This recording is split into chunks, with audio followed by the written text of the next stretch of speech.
You know the bar sports news coming back at you with another slip slapper. You understand? Ooh wee. Ooh wee. Bad, bad, bad. You gotta love this. You gotta love it, bro. I'm just being honest. Any haters, step aside right now, bro. These young teams, oh my God.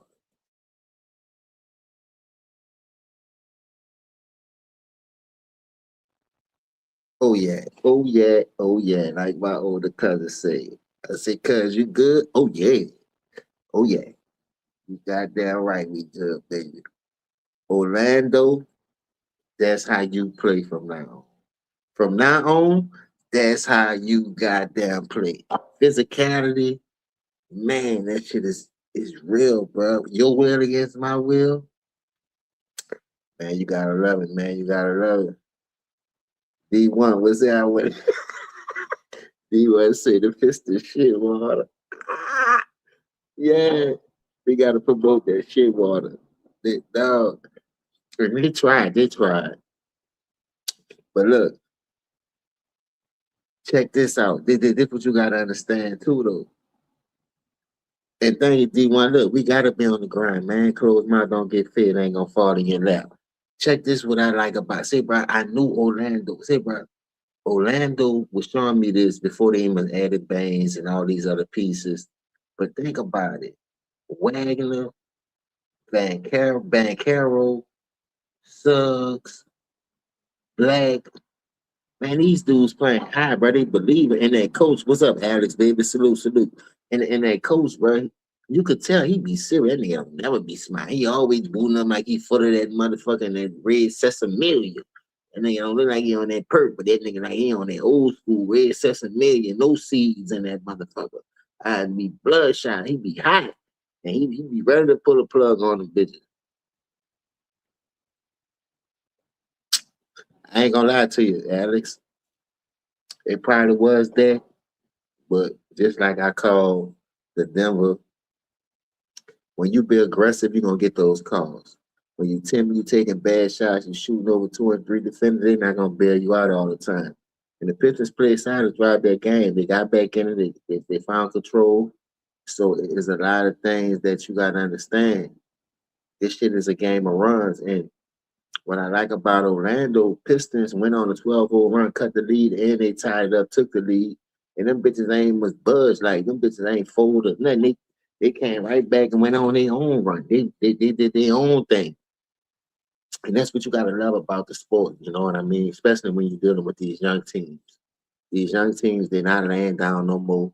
They understand what the old heads are doing. They stacking the deck, they're building super teams.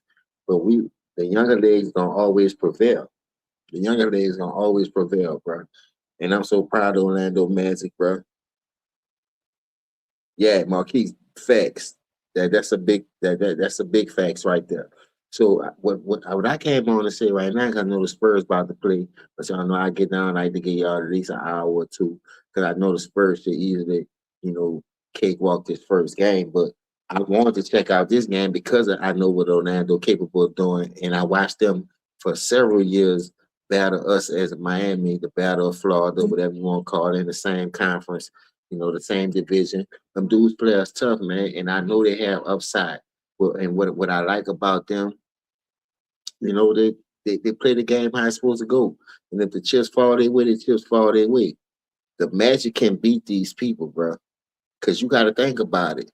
They've been having playoff experience too since the bubble. They always in the playoffs. Whether it's the 8 seed, 7 seed, 6 seed, they've been making strides. So they might be on the verge. And then if they use this team right, bro, I'm talking about if they feed the inside, the post, and go inside out. Because Franz Wagner and the other dudes, they can get theirs on the block, man. You feel me? They can get there. They got enough backcourt with Bancaro and Suggs. Wendell Carter is slept on big time, bro. That dude be balling under the radar. And nobody don't get Wendell Carter no credit for the box outs, the rebounds, the second chance points, and he a good free throw shooter. This gonna be a this gonna be a tough series. And I like Detroit. I like the upside, but You went against the Knicks last year. The Knicks ain't really no test like that. You know what I mean? But they got a lot of upside too because they got championship experience how they built their team. So it was a stepping stone for y'all to be able to go 6 games or whatever y'all win with the Knicks and go to war with them. But that was really y'all first test too. So y'all not really proven like that. Orlando, like I said, since the bubble, been going in the playoff with Aaron Gordon since the Aaron Gordon days. You know what I mean? So they always been in the mix. And I'm telling you, look at AC. AC to the Pistons. So I feel that. I still fuck with them, but they're gonna have to go to this playoff experience. It's levels and steps to this shit. And that's what I don't want people to do. Keep thinking they can skip the process and just win. Because the role player showed you can't do that. He did it on his first try and fail. You do gotta have that in you. It's not on you, man. I don't care what you got on. If it ain't in you, it ain't in you, bro. You gotta wait till your goddamn turn. Now, you done gave up game one. And I know this bitch could go 7. And I think Detroit still can pull it out, but they're gonna have to change it up. They're gonna need more from a lot of people. You know what I mean? And Jalen Durant, I'm gonna need you to play big because what I like I said, what I noticed about Orlando, they like to play physical. They gonna play physical. They gonna get in your chest. They gonna make you foul them. They gonna get to the free throw line. They gonna make the game easy as possible for them, put them in a better chance to win. So you gonna have to make adjustments. You're gonna have to find a way to play physical with them. I don't know if y'all gonna have to put Stewart in the Durant out there together, but hey, y'all gonna have to do something, bro. Y'all gonna have to do something.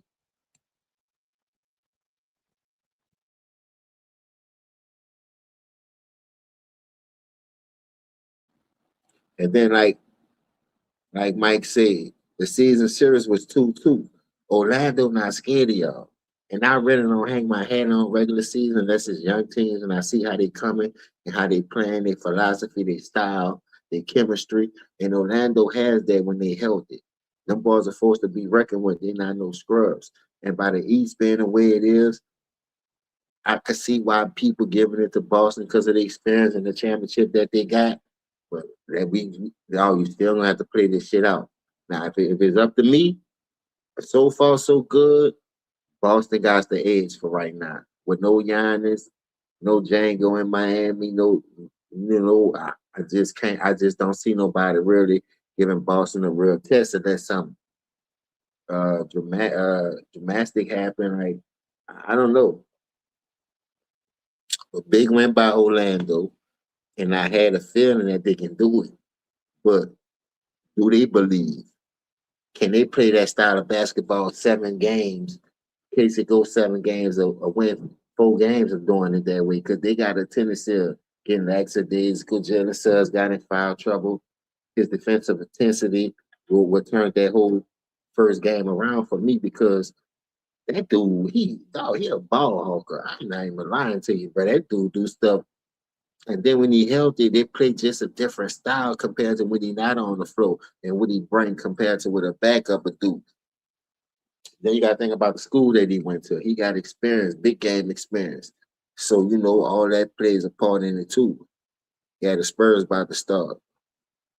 The Spurs about to start. I'm about to get ready to watch that, but I just wanted to come on here and chop it up because, like I said, I'm not really going to catch the first half of the first quarter, maybe the second quarter of the Spurs game, unless it's a close game. But I just wanted to come out here because the main game that I was looking forward for today, out of all the games that was played today, was this one right here. And I got my answer. I got my answer. That's why I picked Orlando to beat Philly the first game.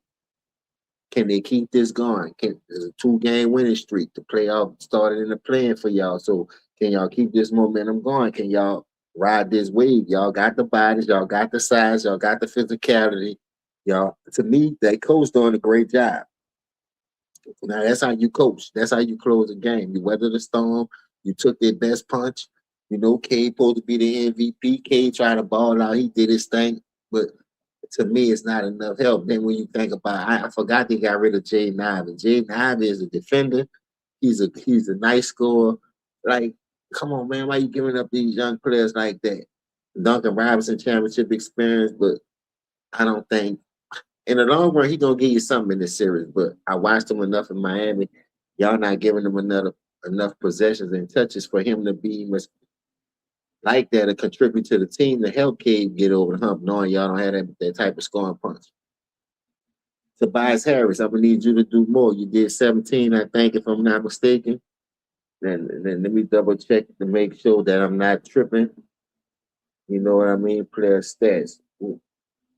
Wagner had 19, Van Carroll had 23, Carter had 17, Bain had 17, Suggs had 17. Then when you go to the other players, 7, 7, 4, and 2, that's 20 points off the bench. You're gonna win those games all day.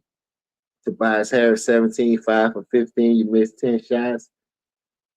The other Thomas twin, 3 for 7.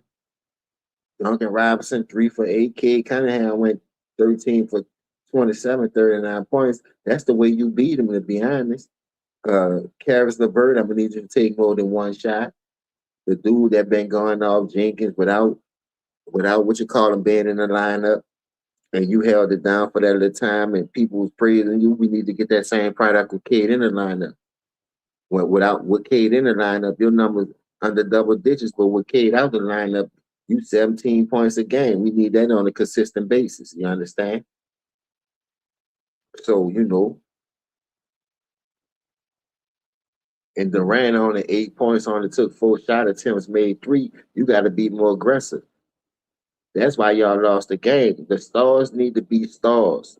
Durant, you made the All-Star. You know better. You understand? You know how this shit goes. So you got to help Cade. Cade elevated his game. You could tell he was out there. Everybody else just ain't show up. Let's see what y'all talking about.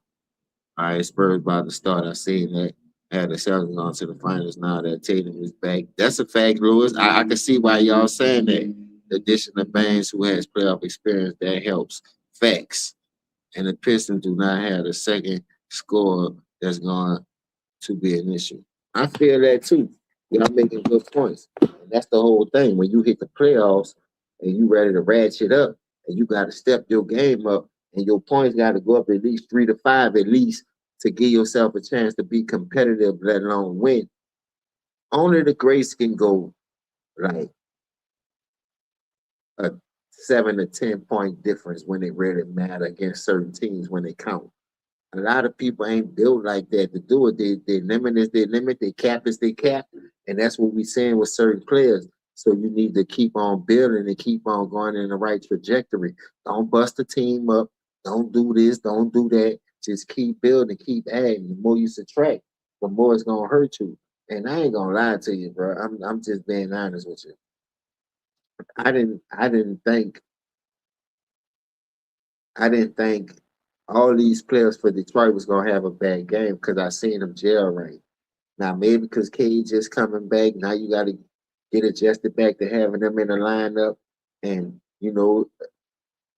contributing and dishing out the ball and this and that, and you got to wait on it.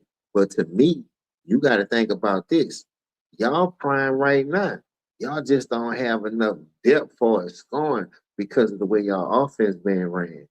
And tonight, it was all on Cade. And when Cade did pass out, y'all niggas was either bricking or missing, like I say, 3 for 8, 3 for 7. That shit ain't gonna get it. So when you missing like that, your confidence go down. You're not gonna pull those shots even when you open. But you gotta stay aggressive, man. You gotta stay aggressive. People talk about Reed Shepard last night, but at least he was willing to take those 19, 20 shots. Everybody else was passive. They was passive and they was in the game. So you got to stay aggressive, man. That's all. Just stay aggressive, man. Work the clock. Do what you need to do to get the ball out to the right players to get the better shots, get the open shots. I don't understand why the ball gotta stick like that in this era. The ball shouldn't be sticking like that with all the talent and skills and attributes y'all claim they got.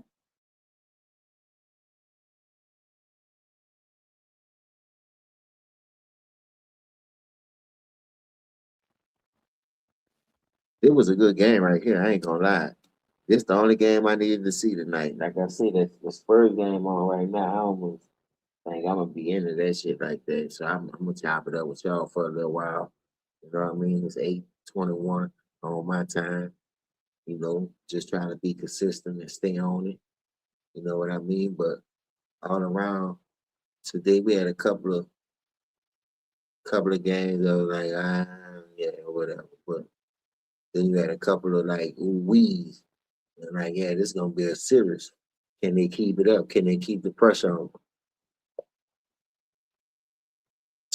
And Mike, listen, that might be the detriment of the Clippers not having that pure second score. Because if you look at what Orlando bring, Suggs can carry the weight, Caro can carry the weight, Franz Wagner can carry the weight. He could be your leading scorer, and you got Baines plus a couple of more people. So when you look at it from that aspect of it, come on, dog, Pistons, you got to do better, man. Like I said, it's effort. Salute the trade. That boy always preach that shit on these channels. Defense come with effort, man. And by them being bigger, stronger, got bigger bodies, cause Durant and Stewart, that's not enough, dog. These people got Wendell Carter, Franz Wagner, and Carroll. That's 3 against 2 already. Then when you throw Black in that motherfucker and all the other pieces that they got that they can switch in, bring in and take out, the Pistons gonna have to show me something, man. I ain't lying. We the old heads like to give credit where it's due, but we can't just keep giving these people because of upside and potential. No, now you got to show it. Now you got to go out there and prove it. You know what I mean? I don't want to hear nothing about no potential all the time. That shit just don't make sense to me. You have all the upside and potential in the world, but if you ain't putting that work in, it ain't gonna show anyway. It ain't gonna show anyway. So a lot of people, like I say, want shit to be given to them and fall in their lap. But when you playing a combat sport and you got to show your willpower, it's a mental game. It's all kind of ways that you can manipulate the game to win. But it gotta be in you, bro. It can't be on you. It ain't what you wear. It ain't what you got on. It ain't who cut your hair. You could tell the people that really worked on their game and willing to do whatever it takes and sacrifice to try to at least win one chip, let alone 2 and 3. You know what I mean? Like I say, it's hard when you put a target on your back when you win that first one. Because not everybody after you. Everybody trying to do what you did to get that rank. They watching what you doing. There's a monkey see, monkey do world, man. Y'all know that shit.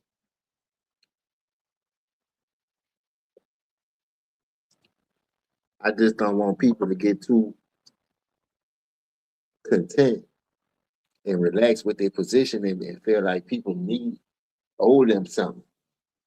Because I did a video earlier and my people tirade. It's like you're gonna get a role player prize, you play the side of the game. And look, I'm not no hater, bro. I'm just being honest. I want to see everybody succeed and be successful in life. But it comes a time where you do this shit now when you've been doing what you needed to do. You don't even have to stack the deck and take over when you need to take over like a fucking superstar athlete supposed to do. But you don't do that. Like I say, your biggest attributes and your best excuse is that I make the right basketball play.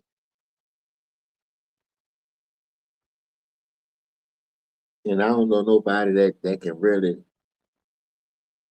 see what Van Carroll was doing tonight. Sugg was doing tonight. They was trusting each other. They also trusted the other teammates. Franz Wagner balled out tonight. Man, that dude balled out tonight. And people not going to acknowledge those type players. You know what I mean? But at the end of the day, they only see the superstar players. If you a stud in this game, you're a superstar player. I'm only gonna critique you and call out your game. But what about the role players? What about the bench players? What about the people that's contributing other ways that don't show up on the stat sheet that's helping me win this fucking game? That's not right, dog. That's why it's a team fucking sport. The whole Orlando staff, the whole Orlando team deserve credit for this win tonight because they could have folded. They could have gave up. Them young dudes believe just like everybody else supposed to believe in this world. But for some reason, we not feeling it. We got ourselves to the point where everything's supposed to be peaches and cream, like 112. But pressure bust pipes, y'all know that. Pressure bust pipes like a motherfucker.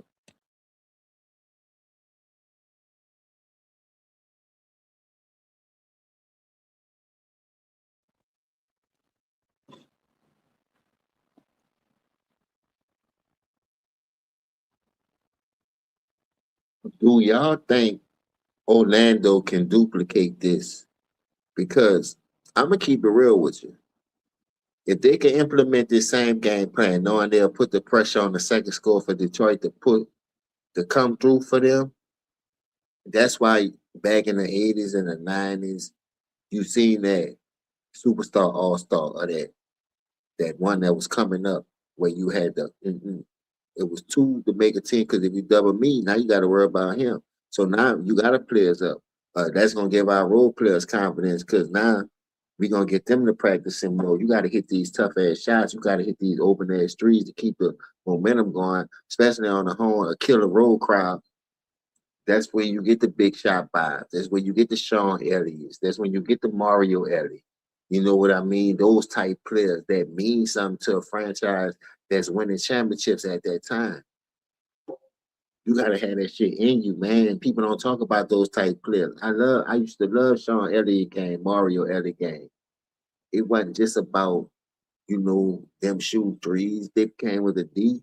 They knew how to play the game the right way. So when Mario Ellis said what he said about the new school and how they stacking the deck and how he was like, they would have never did that when I played because them dudes wanted to be competitive. How you gonna see who the best is if you cheating the game by playing with your competition?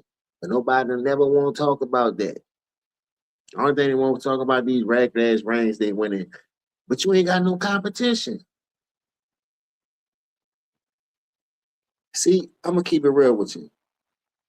Even if people want to give Jokic his praise and props, right? You can't do it because you're going against no competition. You won't have no fours and fives. You really battling against to say, all right, we can put you with the Elijah Wines or the Bill Russells or the Bill Walters or the Will Chambers or the Hakeem Elijah Wines or the Kareem Abdul-Jabbar's or the Patrick Ewings. We haven't seen you do that shit against no real fours and fives. So how we gonna keep doing that and trying to put you on that pedestal when your competition ain't built like that? You see the Magic still home court advantage. Yeah, that's real important, and a lot of people don't understand that. And see, that's where the problem gonna come in with Detroit, Mike. Because I'm gonna keep it real with you. Detroit really don't have no playoffs experience like that for to know how to overcome a loss at home once you gave up home field advantage. That's very important. I'm glad you brought that up because a lot of people don't look at it like that. And by Orlando really having more playoff experience than Detroit, that can play a major factor just as an organization, just as a front office. That's why we praise the Thunder and Sam Presti so much. How he didn't give up all those picks and he hit on all those draft picks. And he was able to win a championship by doing it.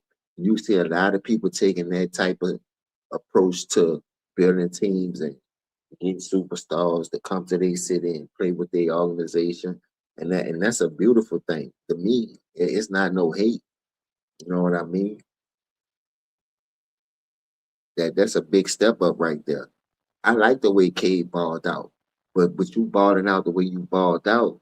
Just say if you would have had 30 points, you know what I mean, instead of that 39 or 28, 29, and got everybody else involved. But then when you was getting them involved, they was missing shots, and then the ones who was making the shots wasn't being aggressive enough like you. You know what I mean? So that like I said, it's another thing an old school told me. He said, son, everything you deal with gonna have a double-edged sword in life. So you just try not to get cut. But even when you think you up, you not. Cause there's gonna be somebody that's gonna keep it on, that's gonna be hating on you. And that's real shit, dog.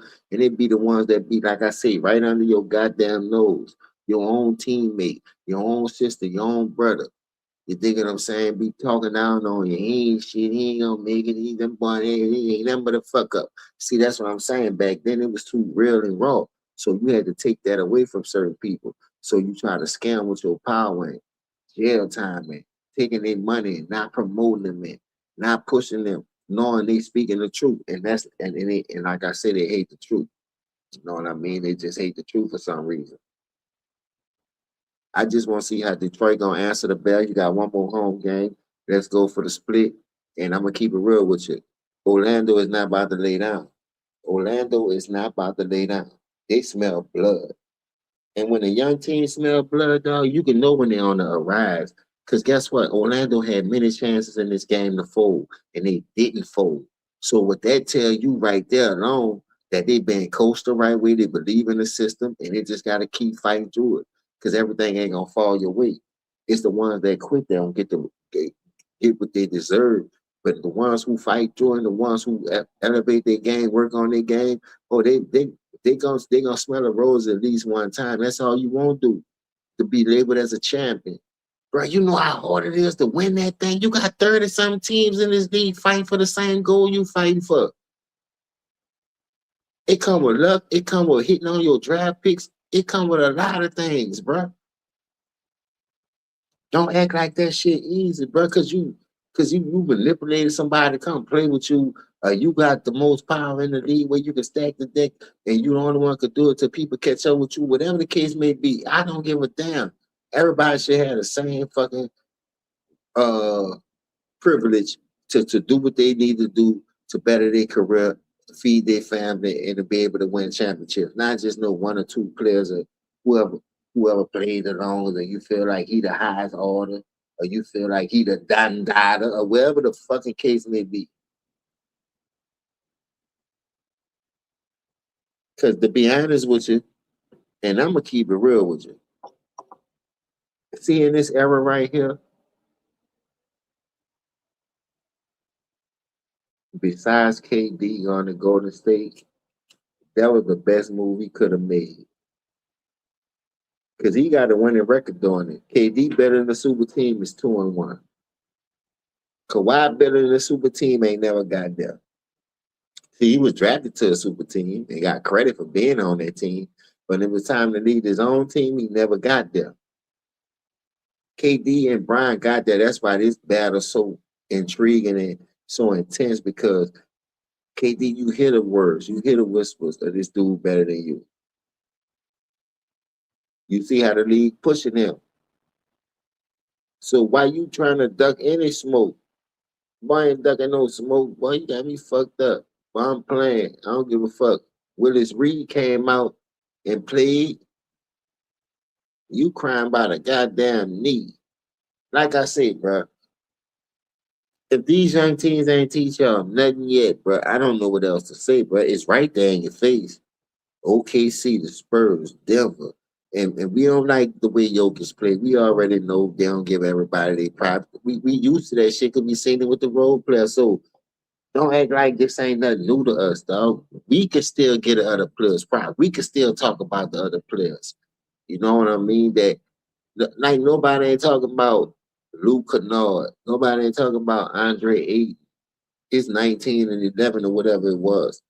You know, when you play team ball, because it's a team sport, you get team rewards, man. That's all. You get team rewards.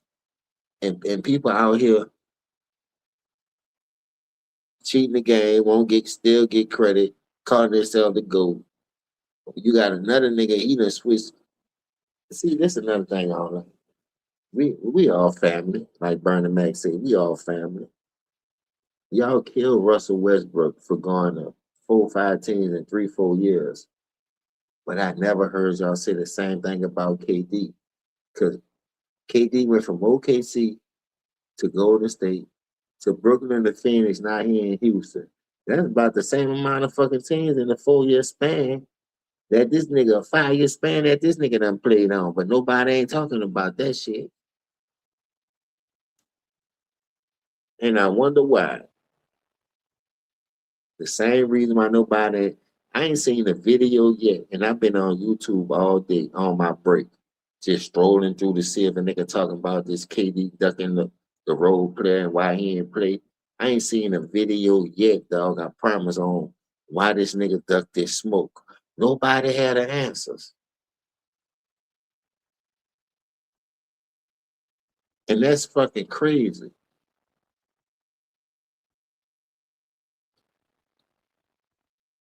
How you don't have the answers?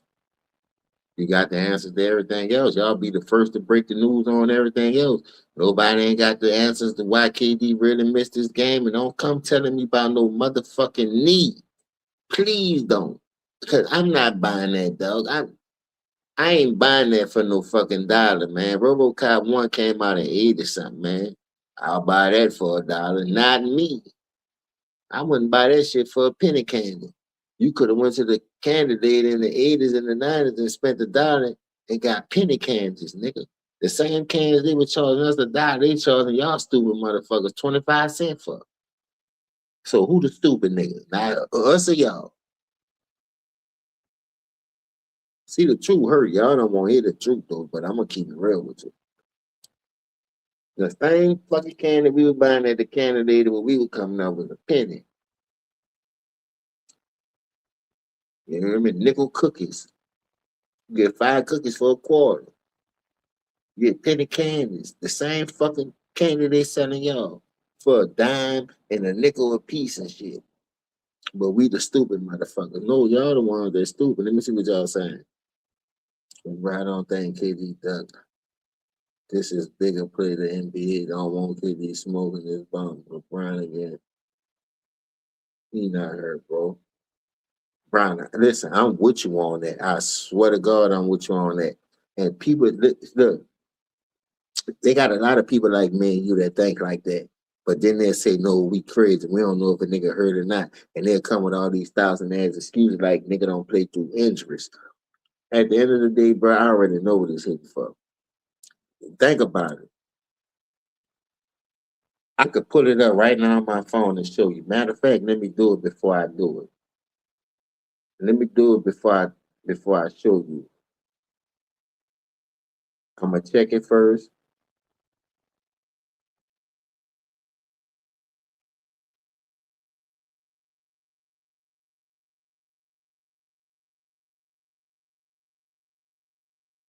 Now check this out.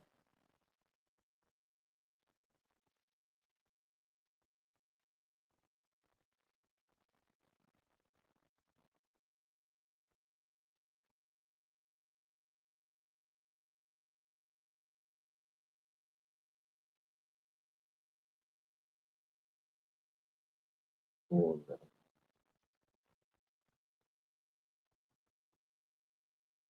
All right, here's the head matchup. Here's the head matchup. All time game. I ain't worrying about all time. I'm just talking about this season. Hold on, let me see something. Hold on, give me a second. Give me a second. I'm still here with y'all.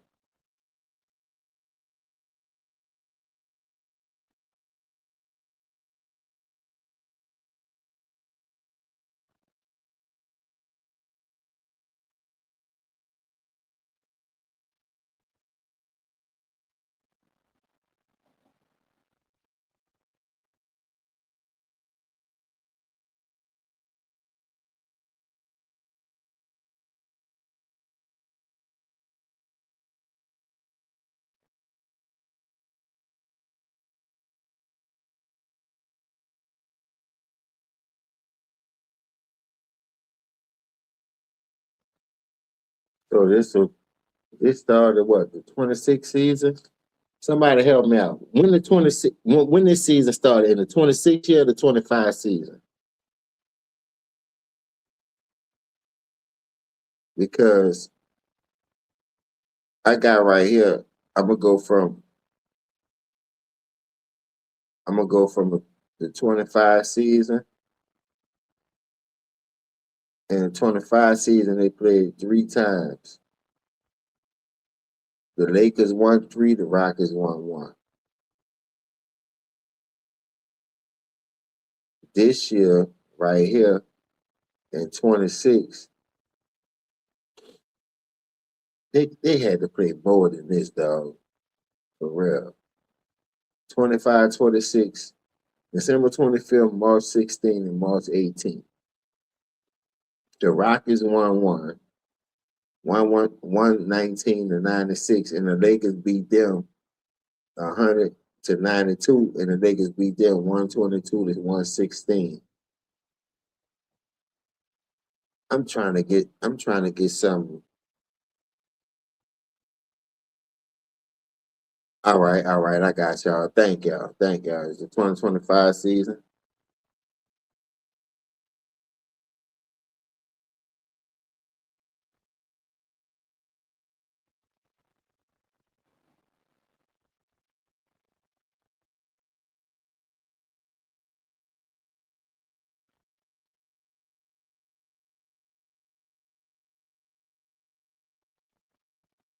All right, let's go. Here we go. We got it. We got action. Nah, man, this some bullshit. This ain't it. Oh, here we go. Here we go. Here we go. So the Lakers, the Rockets, the Lakers, the Lakers, the Rockets, the Rockets, the Lakers. But this go way back from 23 though. We get K. How many years KD played with them? He came last year, this year. It was his first year right here, right? This KD first year in 25, right?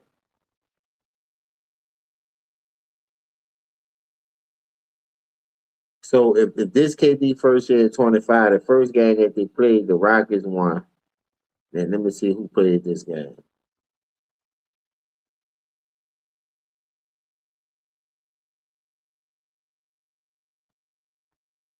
No, KD ain't played. Fred VanVleet played this game in 25, January 5th, 25. So they beat them without KD. They had Dylan Brooks still when they beat them in 2025. So let me see something right quick. Hold tight.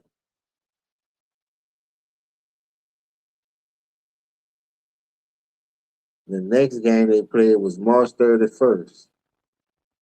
The Lakers won that game.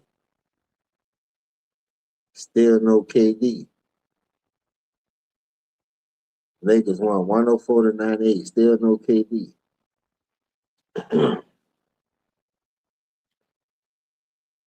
So the Lakers won April 11, 2025. 140 to 109. Let's check out the stats done. Still no KD. Whitmore was their high score, 34. He shot 13 and 19, but the Lakers blew their ass out. And the Rockets still had a better record than the Lakers at that time. They was 52 and 29. Well, I don't know. I guess that's the record right now. I don't know. What fuck. I'm saying the 52 and 29, the Lakers 50 and 31. That was at, I don't know if that was at that time or what. So hold up. So let's go to the next game. The Rockets win that game December 25th. All right, so I see a KD picture.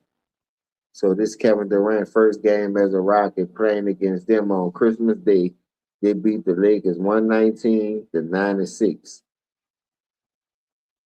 Jabari Smith had 16. KD had 25. Seguin, however you say his name, had 14. Easton, Ahmed Thomas had 26.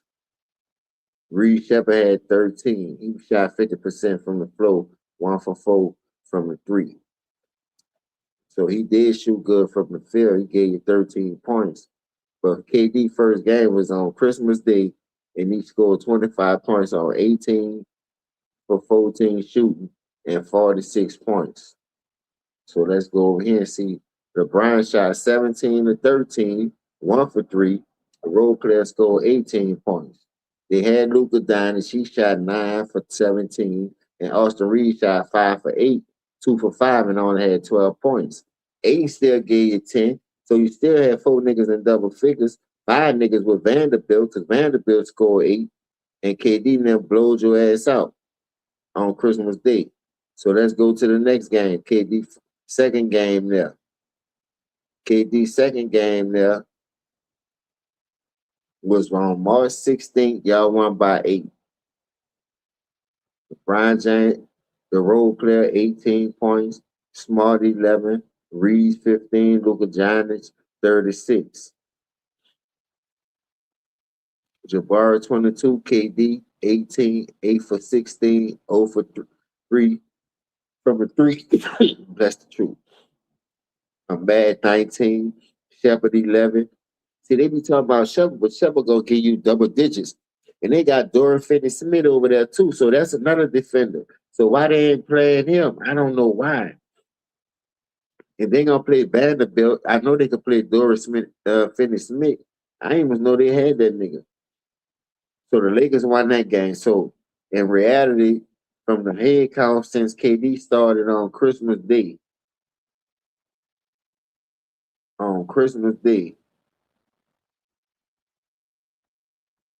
it's 2-1. Well, it's 1-1 the Lakers. It's 1-1. So they play again. LeBron now, the role player, they beat them by 8 points, 124 to 116. Well, that's 9 points. Well, that's 8. Yeah, that's 8 points. The role player goes off 13 for 14, 2 for 2 from 3, 30 points. 8 16, Luka Doncic 40. Reeves had 14, Hachimura 8, Arabia 5, Kennard 5. Excuse me. So they was balling. Then when you go over here, Jabari Smith 18, Kevin Durant 18, Seguin 27, Ahmad Thomas 26, and what you call him 10. Kevin Durant, you supposed to be at least 25, 30 points, dog. Y'all win that game. If you get him at least 10 more points, because you finished with 18, you supposed to be at 28. Dog, ain't no fucking way in the world. Yeah, he was with Phoenix. I see that. So December the 25th, he was with them. He was with them. So I'm just reading off the numbers. So since Kevin Durant got that, now he down 2-1 to the role player in a head-to-head matchup since he joined the Houston Rockets. You know what I mean? So the role player got his number right now. And then if you count the next game they played was yesterday or the day before that, when they played the playoff game, Kevin Durant ain't was played. So 3 games, Kevin Durant first game, they put foots in the Lakers' ass. The Lakers ain't never beat them like 119 to 96. That's damn near by 20 some points. The Lakers ain't never beat them by 20 with Kevin Durant. But Kevin Durant just ain't putting up his numbers like a real nigga supposed to when you going up against a caliber superstar player your elk. So if John know he was about to go face Bird, you think he ain't about to drop him 63 points? But John took that chance on everybody. Like that's how he was. Every superstar should feel that way, dog. Every superstar should feel that way. You dig what I'm saying? Like I'm not about to be running from no smoke, bro. And that hurted me, bro. That hurted me right there, dog. That's like a nigga hitting you with a stomach punch, and you ain't training for that shit. But at the end of the day, it's like shit. Nigga caught you slipping, and nigga done cut your wing. You gotta take that like a man. So before you even try to swing a punch back, you gotta gather yourself. You gotta get yourself right. I done seen a lot of boxers take that knee when a nigga hit him with that fucking rib or that gut. Yeah, that shit is real. That's why a nigga used to like Errol Spence. He'll work that body and break it down. You out there trying to go off that power and jab a nigga to dead, nigga sweeping and undercupping that shit. Sweeping under that shit, hitting you straight to the body when you throw that jab. Whatever. If you throw the right, I'm coming with that left. Bang, right to the body. Keep throwing that jab if you want. I'm gonna break your motherfucking ass down. I'm old school like a motherfucker. What's up, hey, big dog? What's down with it?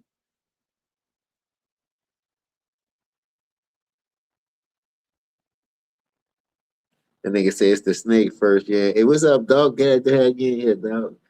For real, dog. Listen, at the end of the day, like I say, everybody got chinks in their armor, but We scared to call that out. We want people to feel like they bigger than the program. A lot of people. I remember they was talking about the role player and them supposed to be starting a little league or something. I don't think they're gonna let them do that, but at the end of the day, they might. They might. You know what I mean? You never know what they're capable of doing. And who will sell out to the perm where a nigga don't do nothing? Because you all know when it comes to certain things in this world and reaching certain pinnacles and lifestyles, you gotta do a whole lot. And they gonna come see you, bro. They gonna come see you. Everybody know that. You just can't be stupid to the world and stupid to the game like we don't know.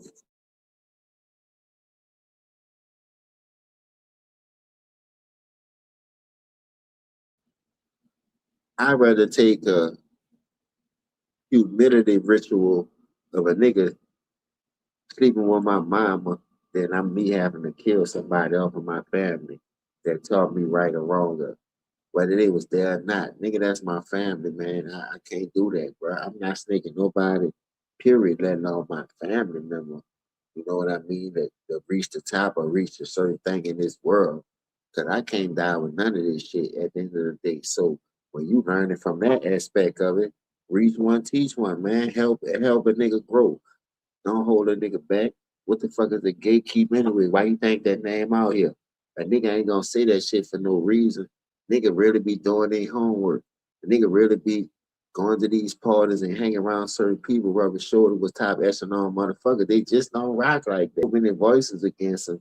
You don't want to believe a nigga because he ain't got no voice. Or he ain't making platinum. Come on, man. No, that shit ain't right, man. Everybody should have a voice. It's how you chose to run your life and run your kids and run your household. Don't be no fool though. Just don't be no goddamn fool. Cause what I'm learning every day right now, it's just a blessing just to wake up and get it right and keep pushing. A lot of people can't do that. You know what I mean? So, like I say, people fight with temptation and devils every day. You ain't the only one going through nothing. But don't, cause you going through something, don't bring your problems on my motherfucking plate. I already got my own problems. And that's the type weak-minded motherfuckers do. And before you know it, you caught up in their bullshit. You caught up in their fucking rap shit, like Anita Baker said. And ain't no way you could get up out there because you thinking it's a brotherhood. You thinking it's all love. But the whole while, this nigga snaking you to get to the top, holding you back. That shit ain't right, man. Bro, ain't no way in the world you supposed to get all the credit for winning anything when it's a team sport. You know what I mean? So that should let you know what type of mindset a nigga in right there. Bro, this shit is deep. Dog, it's deep, bro. When you say nigga is a narcissist, nigga done called me that, and I know one thing: I ain't no motherfucking narcissist. If y'all know me and y'all been rocking with me since I joined these channels, y'all know where my heart at. Y'all know how I feel. You dig what I'm saying? And at the end of the day, y'all know how I bring my message. And I ain't here to step on nobody's toes how they get their shit. But at the end of the day, right is right and wrong is wrong. You always want to preach that right. But y'all steady doing wrong. And you think a nigga don't see that shit. You think a nigga not woke to the stupidness, bro, and to the fucking dumb shit y'all trying to pull over nigga eyes. But you got a lot of woke motherfuckers out here. It's just so many people scared to say something because they know how they rocking. But I'm saying the power's in numbers, man. The power's in numbers. You could get one nigga to control everything. How they doing the role player, how they think nigga feel J Prince, how baby had it. Everybody gonna have they run. Everybody gonna, but what you gonna do when you get that run?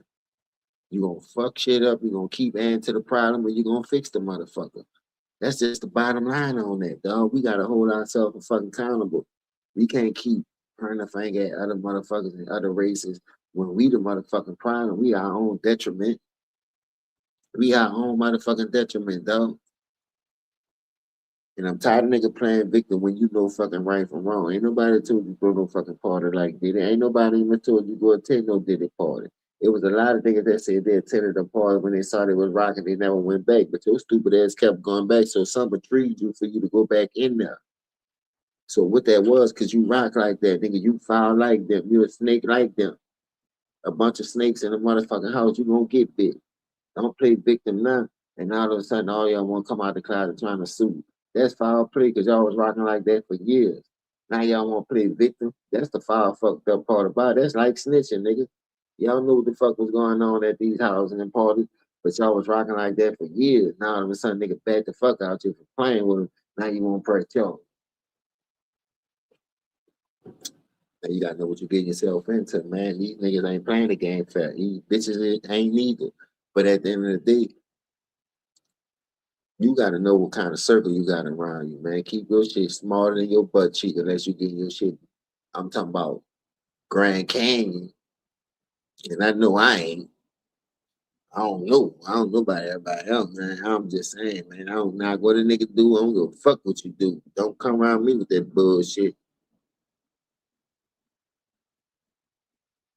Nigga do anything to make a fucking dollar a day. Nigga sell their soul and everything. I'm like, man, what the fuck? And when I tell y'all, bro, let me look.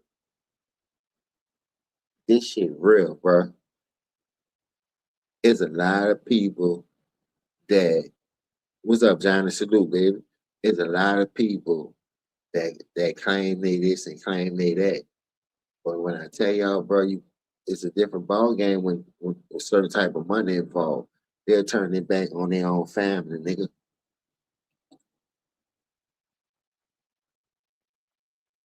See, I don't agree with everything Charleston White be doing, but I get his point and I get his picture. Because if y'all gonna promote the rap and y'all gonna be out here promoting the violence, but then when the nigga get killed, everybody, oh, they ain't had to do them that. But y'all out here bumping that shit. Y'all out here promoting that shit. Now, you know, they try to ban NWA for saying the word bitch and talking the way they were talking about motherfuckers and, you know, all kind of shit. But at the end of the day, them dudes, it was a freedom of speech. It's just music. And they rapping what they going through, whether they living or not.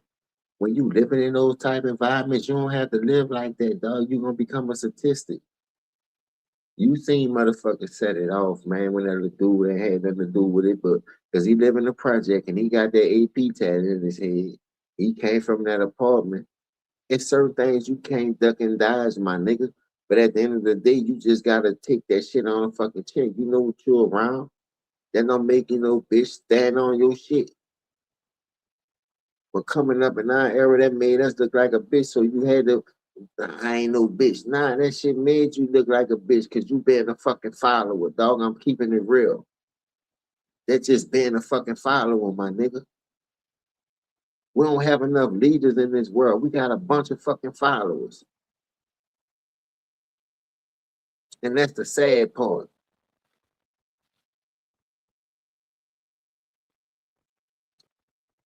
You want a nigga to believe, you want a nigga to trust you, but you following another nigga blueprint. You almost have your own fucking mind.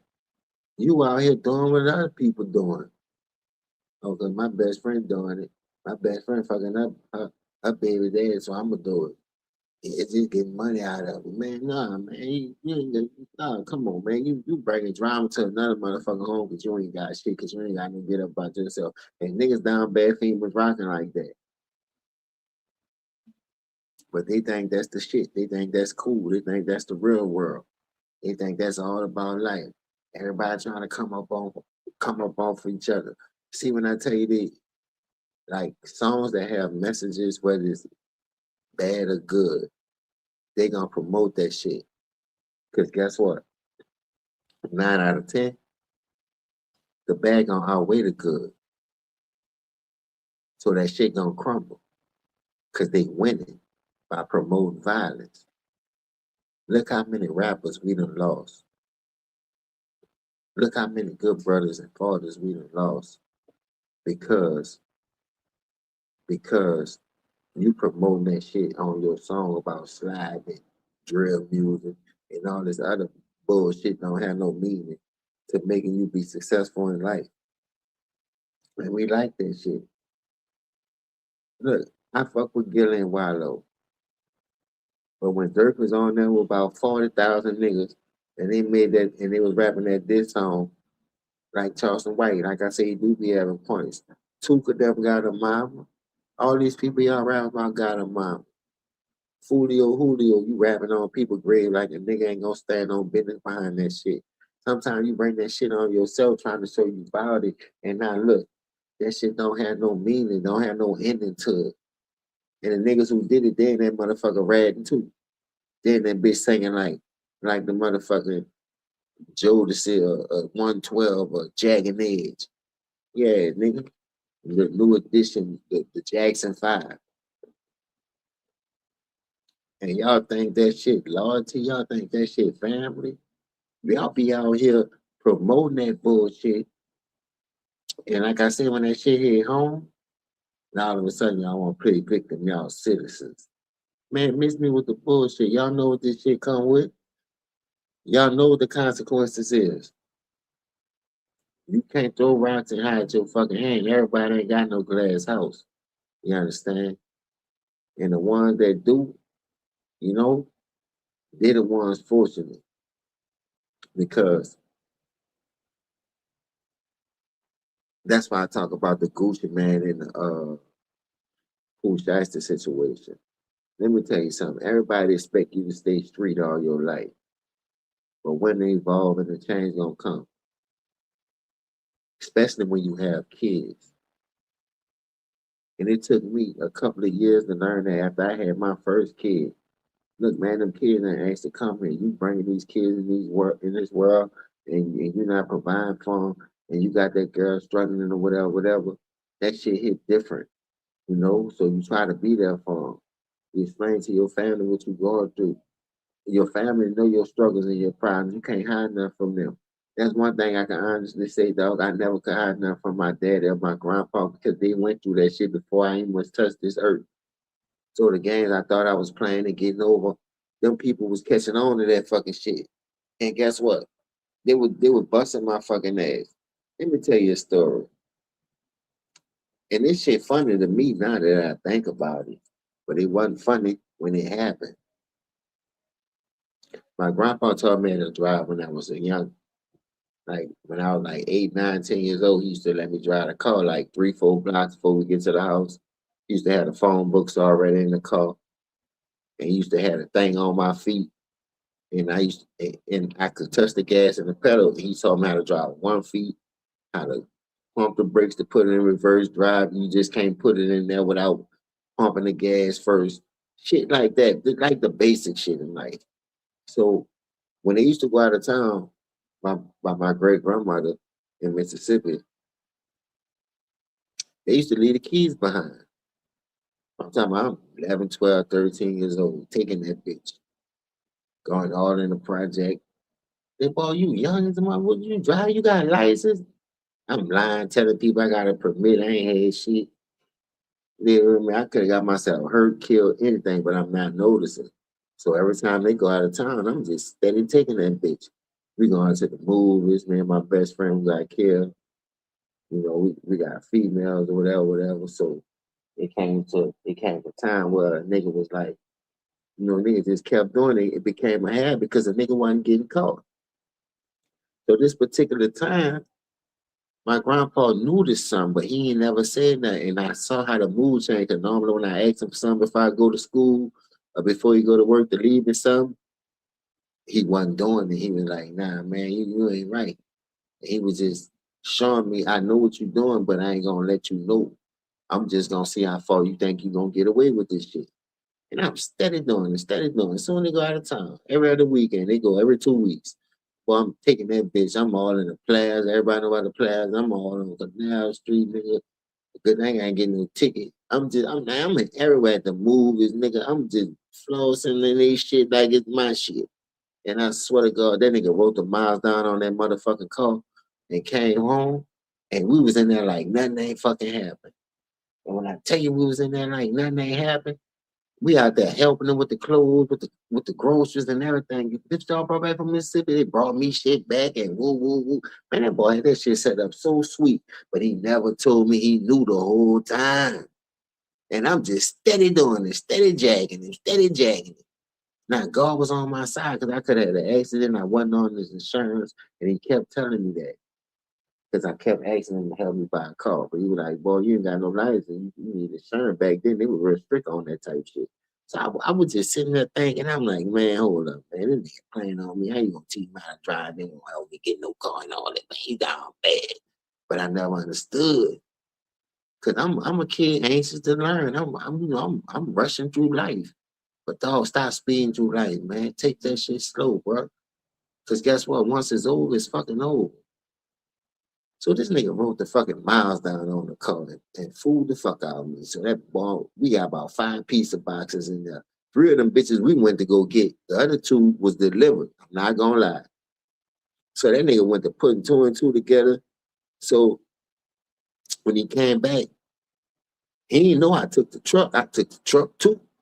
But I took my grandma's car. He had just bought her a 97 Camry in 1996. And I took that bitch. And that was the year I was graduating too.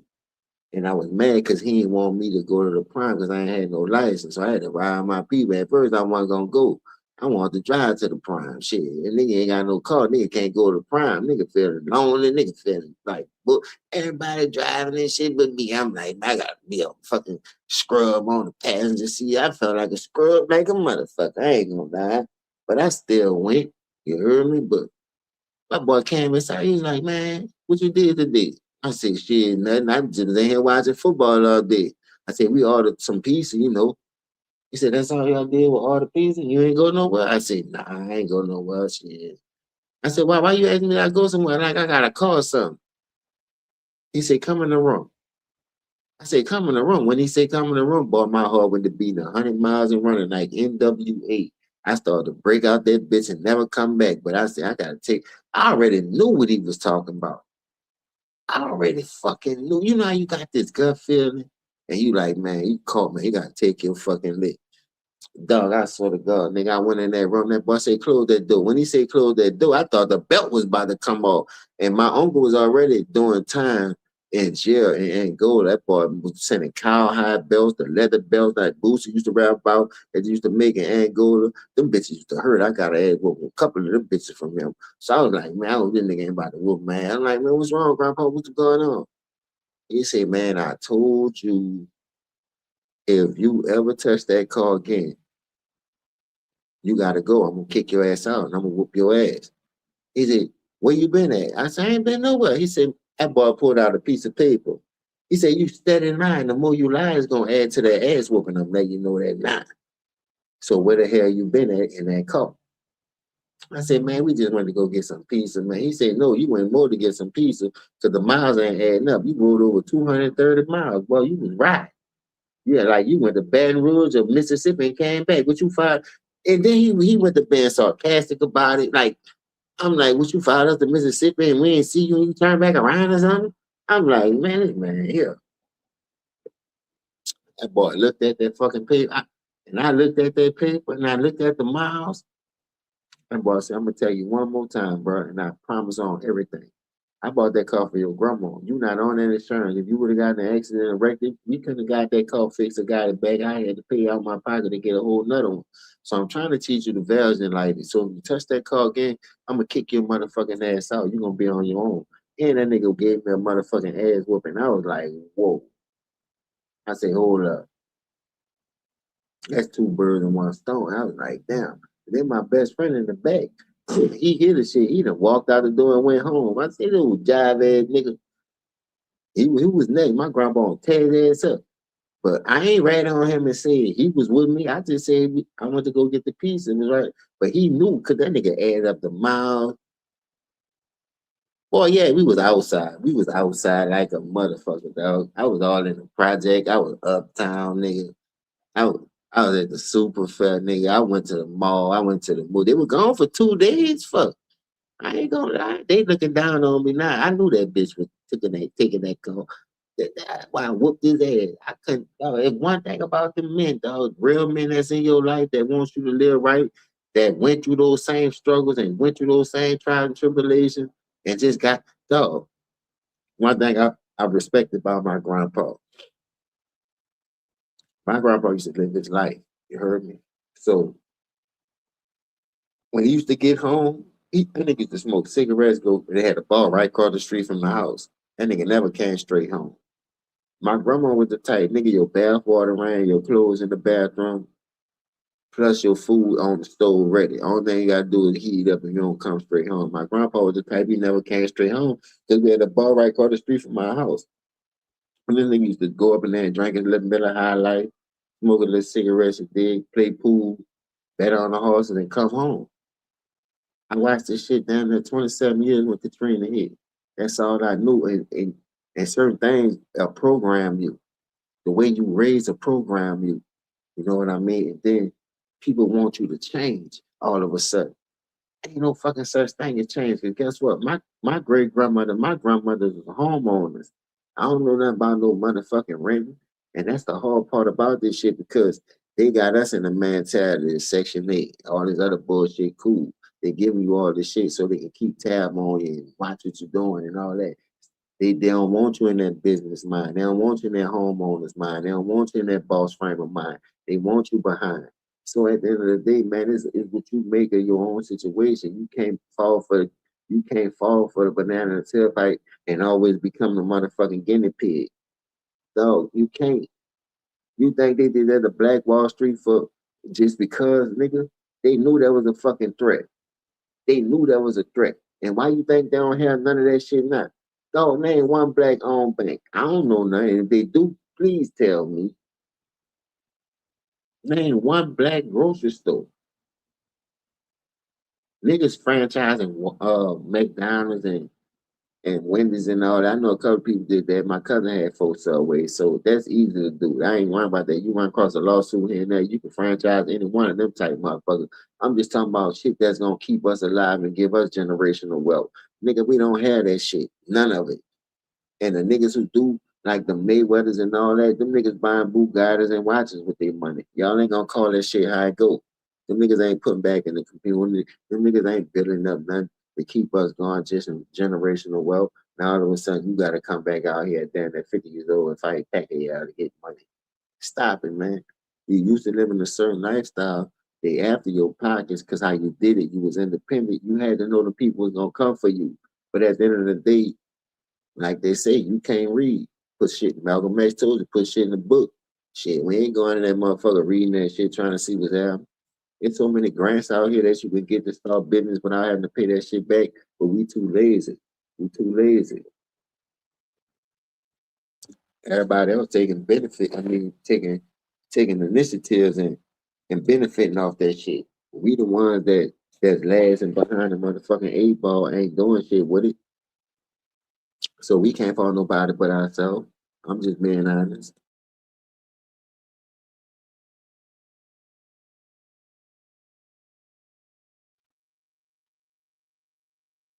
When I tell you, bro, I know people just came home from jail and doing better than motherfuckers that ain't never been in jail and making excuses every day. Cheating the system still can't get ahead. That shit just don't make no sense at some point. It just don't. It just don't. Let me see. Mama Dukes used to let me drive her car to the school at 16 with my permit. But it was 13-minute drive. I came in late. Never crashed. That's what's up though. Hey, everybody had a time where your people let you do something.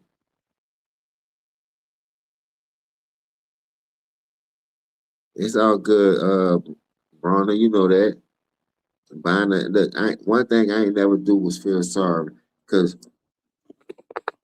when when I found out my grandpa was like paralyzed and couldn't really help himself, and then Katrina hit. I'm in Houston, so that's a long ass drive to keep going down there and trying to check on them. But I was doing what I can. and I was making it happen. You know what I mean? But at the end of the day, their biggest thing was be there for your kids. We to live that life. God got us. So the more and more I went to thinking about that, the more and more went to breaking me down because I know how much y'all was impacted my life and how much y'all was inspiration in my life because of what happened and what was going on at the time. So like I say, everybody go through problems. I just don't really talk about it. So sometimes I talk about it to certain people, and I because you need somebody to talk to, that shit'll eat you up. But then sometimes I just hold that shit in, and I don't have nobody to talk to because nobody ain't gonna understand you if they never went through that shit. They never been through it. They don't understand it. And ain't nothing wrong with that. So you got a lot of people that hold shit in that make bad decisions sometimes. And then when you think about it, until you get that person to talk to be like, man, this is that. You find that right companion that you can grow with and keep you grounded and level. Then you could be able to understand and grow. You understand, evolve. You know what I mean? Other than that, you'll never be able to understand and evolve and grow if you stuck in that same mentality. Cause you know why you hang around the same motherfuckers. You ain't trying to evolve and grow. You hang around the same motherfuckers every day doing the same old dumb shit. What the fuck you think that's gonna bring on you? Let me tell you something. When I know I'm blessed because the people that I used to hang with and look up to, they changed my life because I watched what they go through for trying to be on Front Street for whatever reason. And y'all made yourself hot. But then, like I said, around them times, you can say something like that, but then it was either the drugs that was inspiring them, keeping them going, or it was just the way they was raised and the mentality that they had. Like, I don't give a fuck. Because I still had that mentality sometimes that I'm fighting through because how I was raised. Because I can't sit there and let no job tell me anything like this the only job in the fucking world. What is world big as a motherfucker, bitch? I would go overseas if I don't make it to the pros. But back then we ain't had that kind of mentality because you had the streets. The money that you was if you was hanging around the right niggas, dog, the same money you was making overseas, you could make that shit in a week. But it's what you do with your money, it's how you manage your money. I done seen millionaires in my city, dog. That shit crazy. To say to say a nigga ain't got nothing, to say a nigga stuck in the same situation, to say these niggas dead in jail because they ain't know what they was doing. But you following the wrong fucking footsteps because you see what they got. You ain't seeing the bigger picture. So like I say, this bitch is always a gumbo pie for me because I'm taking everybody's failures, everybody's success, and I'm watching what work and I'm watching what don't work, what to do and what not to do. And I'm just trying to implement that as I get older and grow, continue to evolve in this world because this shit is crazy as it is. And as you can see, when you talk about the sports world, when you talk about the music world, when you talk about the entertainers, as far as actors, actress, comedians, Cat Williams ain't lying, dog. Boy, Cat Williams dropped the whole fucking bomb on Shannon Sharp and shit ain't been the same ever since, and y'all fucking know it. Y'all know it. And since that shit happened, look, I fuck with Shannon Sharp, but we all know he a coon for when it comes to LeBron. That boy's an ass kisser, ass sucker, and everything. He'll suck the skin off your shit when it comes to LeBron and the role player. But this what I'm saying. It's not a coincidence he dropped that interview with Cat Williams and all of a sudden this white bitch talking about suing him for the money. 25 a cheat. They coming out with text messages and all kind of shit. Other sex tape with other women. Oh, Michelle. That broad name ain't Michelle. They did that shit on purpose, and guess what? We always be the guinea pig. We always be the guinea pig. Like we don't see that shit coming.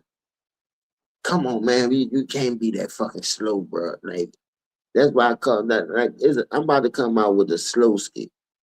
How they got donkey of the day, I'm gonna come out with slow skit of the day. Cause you got a lot of slow motherfuckers out here who think they be knowing it. These motherfuckers don't know diddly squat, diddly do.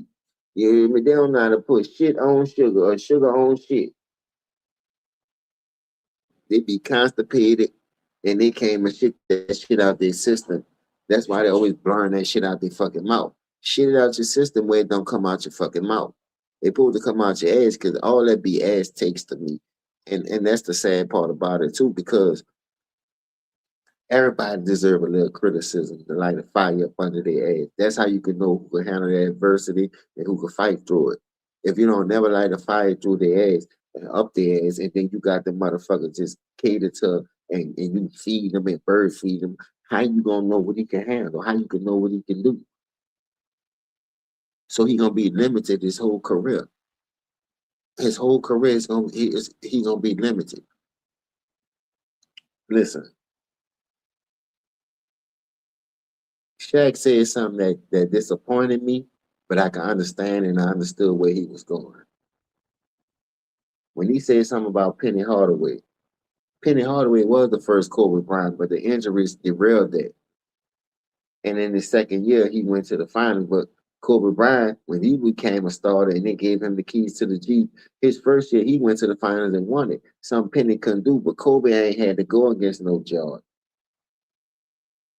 And guess what? Penny was giving Jordan the business. And I gotta call it how it go. It wasn't like he was scared, he wasn't doing his thing. Boy, that boy was dropping buckets, man. That boy was getting numbers. You dig? But Jordan just was on a whole nother level. That's why I don't understand how when people say Kobe, Carbon Carbon, Jordan, that's why they don't want to give him his props. And his record speak for itself. He went 5-2. Come on, man. Come on, man. What are we talking about? That's the way I'm talking about. Like, that's why I had that father figure in my life.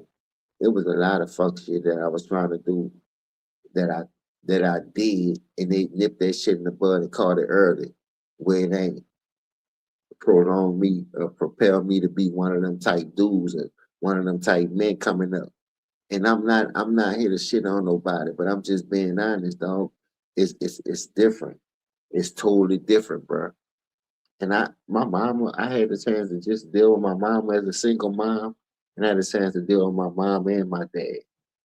You know what I mean? But I'm just saying, having that father figure in your life, it hit totally different because he gonna hold your ass accountable, a real man. Bro, I had people when the crack hit in my era, when we wasn't even selling the shit, but we saw what it did our community, they still was father figures. They still was working. I know niggas still to this day smoke that shit every day. But they bills paid, they own their shit and all kind of shit. But you'll never know because they don't be outside on Front Street with it. It's never what you do, it's how you do it. It ain't what you know, it's who you know. That's why so many people, if you watch the landscape of the world today, if you sign the clutch, you get away with murder. You understand? Everybody already know this. A lot of people not gonna give the Penny Hardaways no props. A lot of people not gonna give the Tim Hardaways no props. The Chris Mullins no props. The Billy Owens no props. Billy Owens out of Syracuse, that boy was a bucket getter, man. Chris Gavin played a major role for that Golden State team. That team was loaded. When Live first came out, I used to play with them on Live when Chris Webber first got drafted. Spreewell, Mullen, fucking Hardaway, Webber, Billy Owens, Chris Gatlin. Man, that team was fucking loaded. You understand? But that goes to show you it's levels to this shit. You got Charles Barkley, and he go to Phoenix. You understand? Whoever went behind the bag and dunked on that nigga showed he wasn't scared, but it wasn't enough. It wasn't just that. And then people want to say Don Nelson, Don Nelson. Look, Don Nelson, the 1,000 win coach and all this and that. But when it come down to real X's and O's, why you think he never won a real championship? I don't think Don Nelson won no championship. I'm just being honest. He had that nice run with the We Believe team. I think he was the head coach of that Golden State team. But then he also was the head coach of that Dallas team. They used to get their ass whooped by Sacramento and Chris Webber. So I'm just saying, like, make it make sense. There's levels to this shit, man. And people don't, and people really want to understand why I like Chris Webber. Let me tell you why I like Chris Webber. And I'm gonna put this on the line. Listen, when I first watched him at Country Day, I think that's what it was, Country Day. The dude was grabbing shit off the rim, pushing point, and I was like, whoa. Nah, the shit that he was doing looked like to me he was the biggest nigga out there, the most athletic nigga out there. Now that could have been the case or whatever, whatever. But we seen that with a lot of players. No, I seen Sebastian Telfair had the same thing they did with LeBron on ESPN. I seen Lance Stevenson on ESPN at Lincoln High Schools and all this throughout New York. They stayed putting New York high schoolers on there and saying what they was, what they wasn't. You understand? So at the end of the day, I'm looking at it like, well, shit, they promoting everybody. They're not just promoting one dude. They're not just promoting one dude.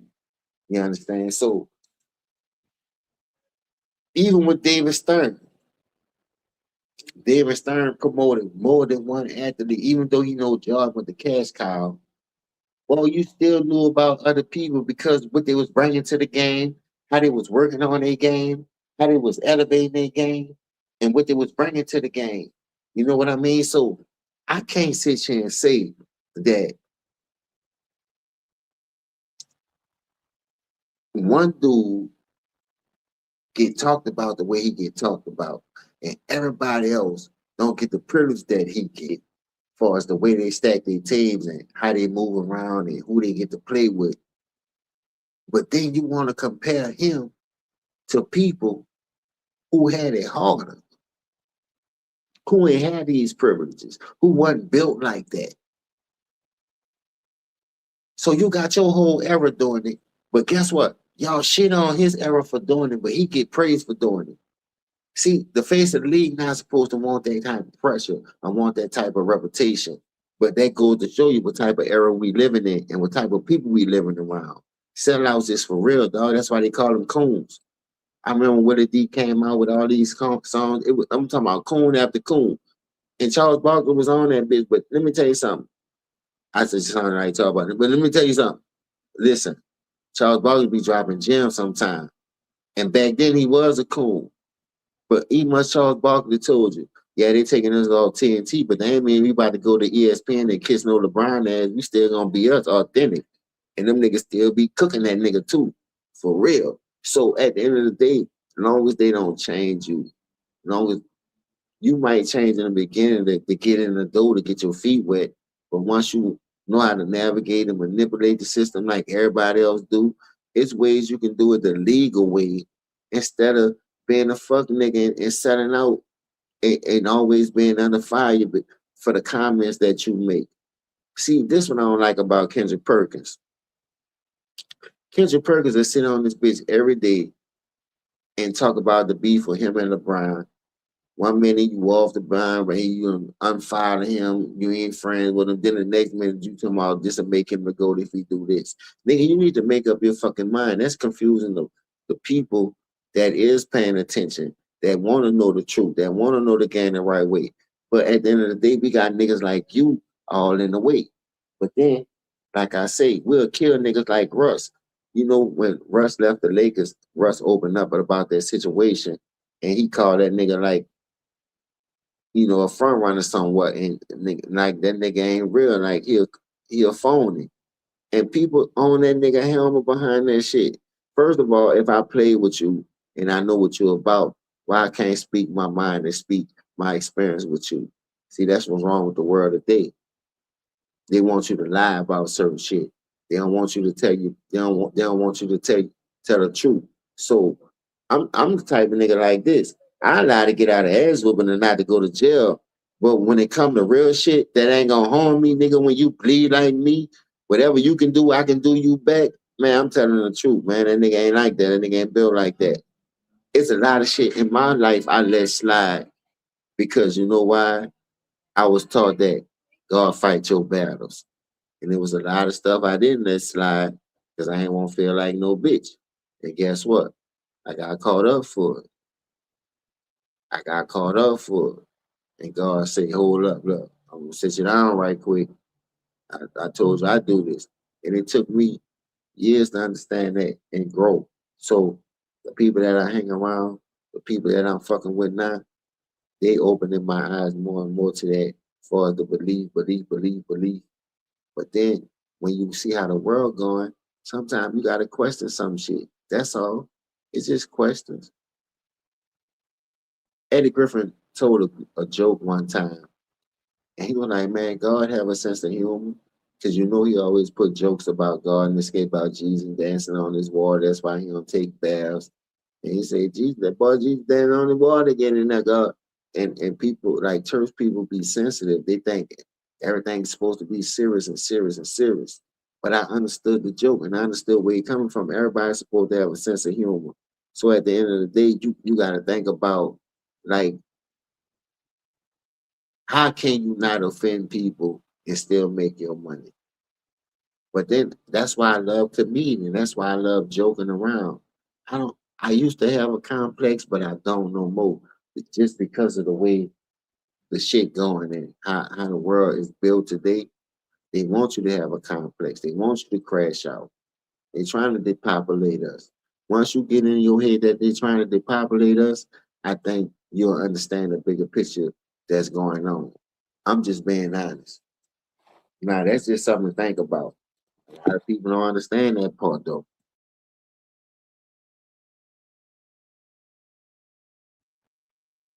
Nigga said, man, they trying to depopulate us. And only reason why I had to sit back and think about that shit, and I'm gonna keep it real with you. Cause like I said, it's so many storms that was supposed to hit New Orleans. And I'm talking about, man, we done boarded up our house, can't breathe in that bitch, the lights off for 2, 3 weeks. You understand? But the water never came in that motherfucker. The levee system always protected us. That's one thing I could say about that. But then you got this thing that's called anniversaries. You got to keep up with the trend. You know, whatever goes on back then, you got to keep it up to the date. The first thing that came to my mind was Bessie. Bessie happened in '65. My grandparents, my mom, all of them was in that shit. They was old enough to understand like what was going on, like and how it happened. They blow the levees on them. And guess what? They flooded just all the minorities, the blacks, the poor people. It ain't hitting the rich people. It ain't damaged nothing. So 20 years later, 2005, bro, I promise you, this day right here changed my life too. Cause like I told y'all in the videos prior to this one, when they killed my brother in 2005, he was the third person to get killed, my best friend. So I'm sitting there looking at the whole landscape of everything. So they saying it's gonna hit this day. I'm like, all right, cool. Nigga go by this, go by that. Nigga got this, nigga got that. Job letters off early. We get off. So boom, go home, get prepared. I'm just sitting there looking like, man, what the fuck is going on? It looked like the end of the world outside, but ain't no rain. The wind kind of has a little breeze in your day. You see the trees leaning a little bit, the breeze blowing, walking up the street, shit like that. But ain't no water, ain't no rain, ain't no nothing. So that whole night we just chilling. So we thinking it's gonna hit. They say it's gonna hit that Saturday, but it ain't hit that Saturday. It hit that. It wound up hitting that Sunday. You dig? So it was like, damn. We looking for one day. The media, the news people never right, dog. They just be speculating on everybody else. They got all this harp and all this shit controlling the weather, but they don't know when the shit gonna hit, trying to throw you off. They like that's one thing you gotta understand too. They ain't gonna never show you their hands, so they gonna act like they never always on or accurate to throw y'all off. But them bitches be knowing what's going on. So we chilling in this bitch, you dig? So we got a lot of food, so we started cooking. So we was like, we gonna cook. and we're gonna do what we need to do. You understand? So at the end of the day, nigga wasn't really tripping. Man, I wind up falling asleep. It's like two, almost three, in between 2 and 4 in the morning. Just put it that way. Bro, I ain't gonna lie to you. We had just came from the store before I went to sleep to go get some more bench shit. Cause my brother, he drank beer at the time. Who I was with, the chick who I was with. My brother, he liked that beer. So run him to the store to get some beer. I'm full of that weed. I done went to sleep. Now, in the process of me going to sleep, the TV, the lights, and everything's still on. I hear now when I go to sleep, dog, no bullshit. I hear the shake and I hear the boom, but I'm asleep. I'm like, man, I ain't never wake up. I ain't never do nothing. But off that first shake and that boom, she shook me because she was laying in the bed next to me because the lights and shit was still on. She was like, "You felt that?" I said, "Man, you tripping, man." I said, "Man, that wasn't nothing." And I went back to sleep. She ain't say nothing. I ain't say nothing. So I was like, "Fuck it, big." So when I lay back down to go back to sleep, that bitch happened again. Another loud. Boom, boom, boom. Shook the whole fucking house. She went to falling off the shit and shit was like an earthquake was shit happening. So she shook me again and like, man, go check this shit. Dog, my story never changed. Dog, this shit is fucking traumatizing, dog. This nigga thought they was really about to die in that bitch, dog, for real. So boom. She like, man, I know you felt that. So I jump up, grab her, yeah, yeah, whatever. So I'm walking around like, man, what the fuck? Everybody around the house from upstairs to downstairs. So I look and I say, man, what the fuck? So man, you felt that beat? Like, yeah, I felt that. What's going on, man? I don't know, man. So at first I was about to open the front door. That's how I know God real. That boy said, boy, you better not open that door. He said, go to the patio. I'll go to the patio. And I swing that motherfucking blind open, man. That water was like 3, 4 feet, just that fast. I was like, oh. And it was black early water. It was already pitch black. The light still on. And like 20 minutes later, the light just go. So the whole time from like 2:30, from between 2:30 to 4 o'clock, we with no lights and that bitch just thugging out. The water ain't coming in. Now about 7:30, 8 o'clock, the fucking water now, from the pressure of the water, water is the pressure that'll fuck up everything. So that shit cracked through the front door and made a crease in the front door, and that water started pouring that bitch. Before you know it, that bitch filled up like a tub. Man, I ain't gonna lie. First thing I did, I just, man, grabbed everybody and went to praying. Boy, I ain't prayed that hard in my whole life. I said, man, I know how to swim, but I can't. If all these people were to go under in this bitch and the water keep rising, there ain't nowhere in the world I can save them. We got a 65-year-old lady in this motherfucker. I'm talking about, man, dead weight. Well, we had to carry her up the stairs. I thought I was lifting weights in 97. Nigga, it was 2005. For real. I thought I was squatting 360 again in fucking high school. Boy, that shit was, boy, I was like, man, I don't. And then I'm in this bitch panicking. I'm like, man, what the fuck?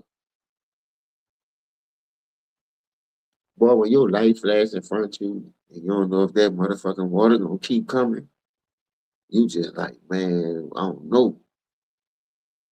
You got 11 people in this fucking house. 5 kids, 6 adults.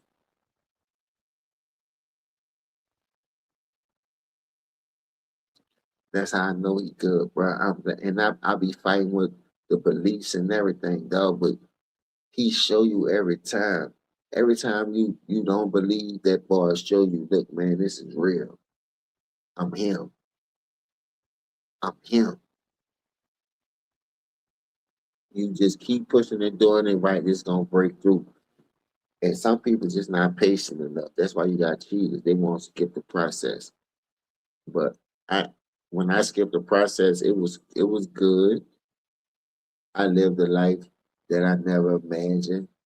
Where I ain't had to hurt or want for nothing, or beg for nothing, or had to work for nothing, shit like that. But that shit come with consequences, dog. I'm just being honest. That shit come with consequences. All Everything that you go to, that's why sports is like a family, a brotherhood, whether you female or male, because you be around these people more than your own family. You know these people.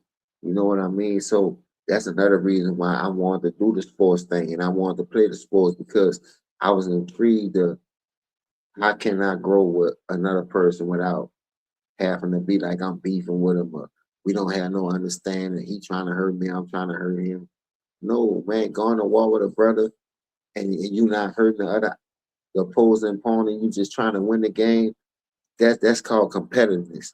That's called a spirit. That's called a will mentality. That's called competition. And that's what we scared of in this world. You know what I mean? We don't want to go through the adversity. We don't want competition. We want your partner to lay down. We want them to get to it easy, man. Don't check me, man. Let me hit this open shot, man. Let me get to the hole, man. Hit this game winner.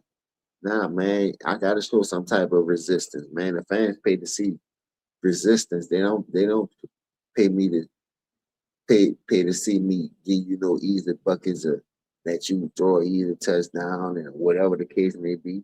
You know what I mean? Like I say, you got to think about the fans at the end of the day. They the ones buying your jersey. They the ones buying your tennis shoes. They the ones got your poster in a man cave.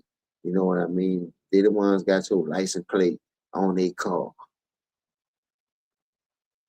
Y'all getting paid all kind of ways, dog, through endorsements and all kind of shit. So stop cheating the game, man. Y'all getting y'all fucking money, whether it's on the court, through a contract, or through endorsements of selling them steel toe ass fucking tennis shoes. Stop playing with a nigga like that, man. Give a nigga their money's worth. That's all we saying. Give me 1 second, dog. Hold tight. Hold tight.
Yeah, bro, I'm back.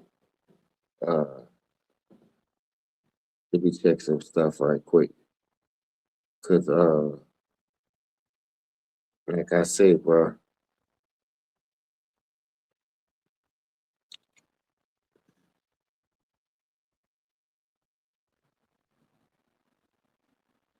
All right, it's third quarter,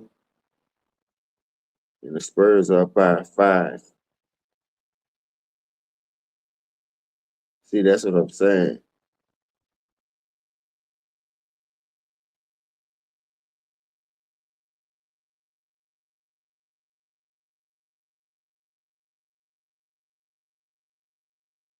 How did they got to step up? He 2 for 8. There's a lot of 1 for 5s, 1 for 4s, 1 for 2s, 0 for 1s, 3 for 9s. Only two people really showing up. Scoot Henderson and number 8. So they in this motherfucker. But they gotta, them young teams, they gotta find a way to claw and do their thing and get over the hump. Let me see what's happening, bro, because I know I was just on the rampage just now, but James, what was your plans? You can't tell me that was a mistake. I'm saying what you saying right there on that, James. That was the plan. You couldn't tell me that was a mistake. What you talking about right there? It's like 3 steps before you can get on IG level. Hey, I'm with that. I ain't gonna lie. I'm with that. I'm with that. So he had to make amends for that shit. He had to make amends for it. But then you got to think about it like this too. Even when Cameron and them and everybody went to expose and how many levels you got to do, you got to do, you got to do. That's how you knew right then and there that a motherfucker did something to try to amends what was going on. Like it was a lot of, G rumors. You know what I mean? Fruit cup rumors going around about this man.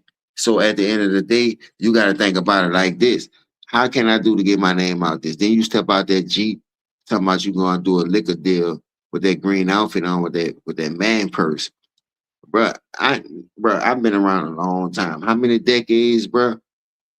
If every 10 years is a decade, I'm about to be 50. That's fucking 5 decades. What is the fucking man purse?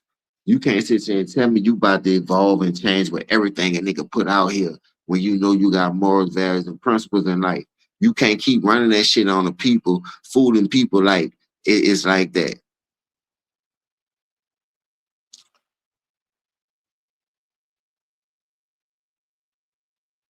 I ain't saying rap done anyway.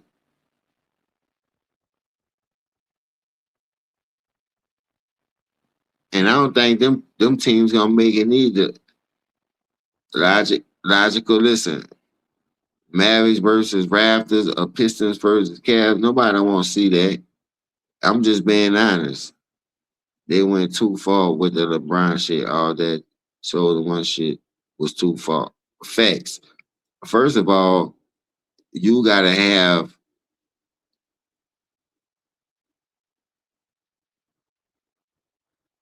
That's another fact. Penny was. I remember when Jordan did that shit, but and Penny wore them. So back then, everybody supported everybody culture. And Penny, them phone posits, boy, them bitches used to sell, dog. There wasn't no scrub ass shoes. You know what I mean? So penny shoes sold more than the fucking steel toes the role player be trying to promote and sell. What he on pair 18 or 20 of the motherfuckers like he Jordan? Nobody ain't buying that shit, man. At the end of the day, it is what it is. People thinking that that's the end all be all. But you gotta be a killer for a nigga to buy your shoes. Mayweather is still talking fights to pay off his gambling debts. The same with Offset and casinos be scamming. Johnny, listen, I been knew that. How they be going broke? Because they live above their means. When you living above your means and you trying to portray a certain lifestyle, you got to keep up with that floss and that flashing.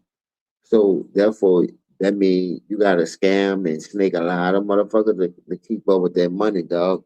And a lot of people be coming out at the end of the day saying niggas ain't get paid. They was just doing all loyalty and all that, thinking they was gonna get broken off. And these people be promising them this, promising that. A house and a car is cool, but you gotta keep up with that house and that car. You still got bills, you understand? So you buying me a house and a car from me this or doing me that when I done did 20 years with you for just for a house and a car. Man, fuck that. I could have got way more than that pushing my own brand and helping somebody else put my own price on my own self. What's up, Freddie G?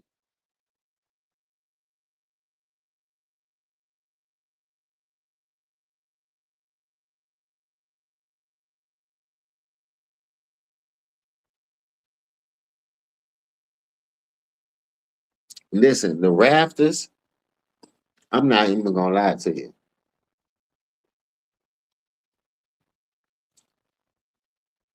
If we gonna keep it real and keep it 1,000, we already hear the rumors about they don't want LeBron, the role player and his son over there with the circus act. This is a championship city. So I don't think they're gonna bring him back, especially if he don't deliver. You got Luka, you got Austin Reed, that's a big three. What's up, Fred? It's all good, big dog. So when you look at it from that aspect of it, dog, it's just time to move on from certain shit, man. Like you can't hold on to shit forever. Even with the old school, you gotta bring that motherfucker back. You gotta put money, invest in it. You know what I mean? So at the end of the day, either you gonna get young or you gonna invest in that old school. And at this age in sports, it's not like a car. Even though we think this nigga on EPOs and all this and juicing and doing what he doing to stay relevant, that still has yet to be proven. But at the end of the day, nigga ain't stupid. You understand? That's the whole thing.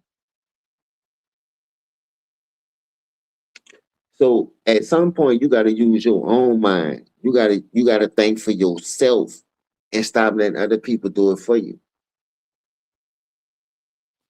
That's what it all boils down.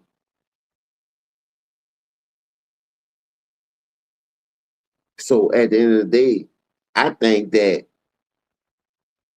the only superstar the role player didn't play with is motherfucking James Harden. So him going over there wouldn't have shocked me. I know if he was to come back, they're gonna clear the space and clear the books for him. They niggas talk all this bullshit all they want. But I know one thing. Yeah, that sound good, logic.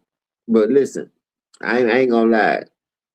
It's all about the money. It's all about revenue at this point. And if you add LeBron James to James Harden and Donovan Mitchell, that shit gonna sell tickets regardless. Whether you like it, won't believe it, accept it, however you want, it's gonna sell tickets, man. And it's gonna be your third stint over there. So I wouldn't take him back just because of that. Why you keep leaving and coming back, leaving and coming back? Every time we build a team that's contentious, you want to leave, but you don't want to stay here and help nobody grow. And you supposed to make everybody better. Why you don't make everybody better then? You dig what I'm saying? You had young talent and young squads, and you still didn't make them better. You traded them off. So, like I said, double-edged sword, man. I ain't. It's what you believe and what you fall for. Point blank period. We done seen this rerun 1,000 times. You dig? We done seen this shit happen 1,000,000,000 times. You dig what I'm saying? So I don't know what we'll be getting up, what we want to get out of this or expect to come out of this when it's been going on for so long. And this the thing about it though. We like to give Dave Stern his prize because he promoted just more than Jordan, even though Jordan was the end all be all until he retired. And then look, other players was trying to step up and take that. Other players was trying to step up and take that throne. It wasn't just Kobe Bryant. It was other players. Cause like they said, at one point they was trying to say Tracy McGrady was on Kobe Bryant level because of how he was scoring and the numbers he was putting up, even though he couldn't get out the first round and all that shit. That shit sound good. That shit sound good. But why, like Rod said, why people always talking about he need more help, he need more help. Look like he need more help last night. It's just that if he play like that more often, that 6-4 might be, I mean that 4-6. I said it right, but that 4-6 should be a 6-4. You know, we'll be talking about him like in the light of Kareem, but Kareem went 6-4 and led the league in scoring and all kind of shit. But why did he was considered as the GOAT because of his whole totality of his career, not just because of his NBA career. And then you got to think about this. Even Bill Russell won 11 rings, right? But he still lost. He still lost. MJ went against way more help. I mean, way more talent, way more teams. There wasn't no 8 teams in the league, and he went against way more competition, and it was like damn near even. He was the motherfucking apex. He was the alpha. You can't say that about everybody ever. Even though Kobe and Tim Duncan dominated from 2000 to 2010. You dig what I'm saying? Winning 4 and 5. That's who won the most in that 2000 era. Duncan got 4. Kobe got 5 from 2000 to 2010. So besides D Wade, I think Duncan got 3. No, Duncan got 1 in 99, and he got 3. He got 3. So 2 of those rings was Detroit and motherfucking Miami. Everybody else had to get in where they fit in. In 2008, yeah. So majority of 2010s, Kobe dominated that shit. He won all the fucking rings. He won 5. Whether it was with Shaq or by himself, I don't give a fuck. He won 5 of those rings. He won 5 of those rings, man. You can't deny that. Duncan ain't do it. And he 5-1. But guess what? He beat the role player twice.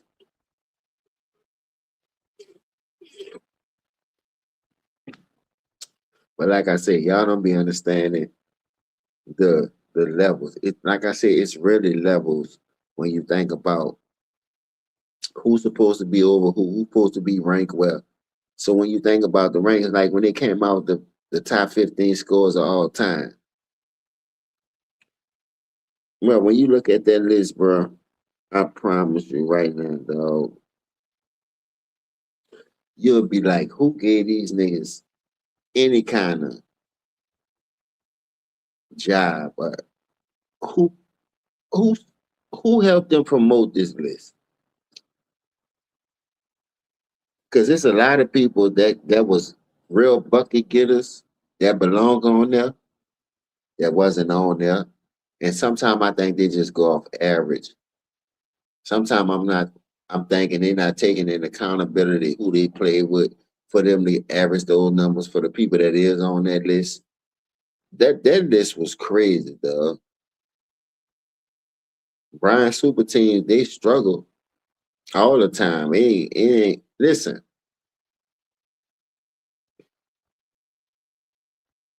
from 2011 to 2014 in Miami, the role player went 50%.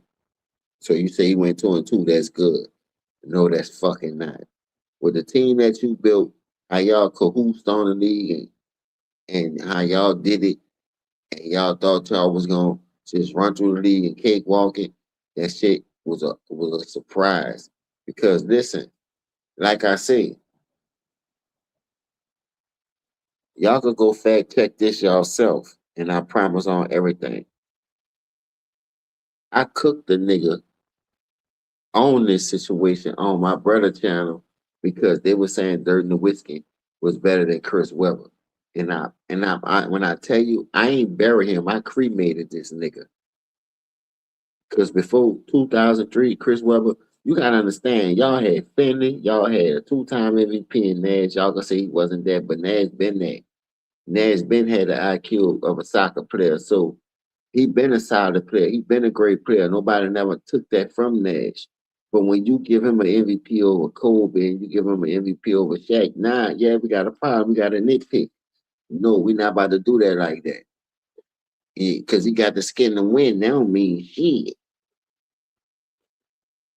That just call it how it is and they call it how it go.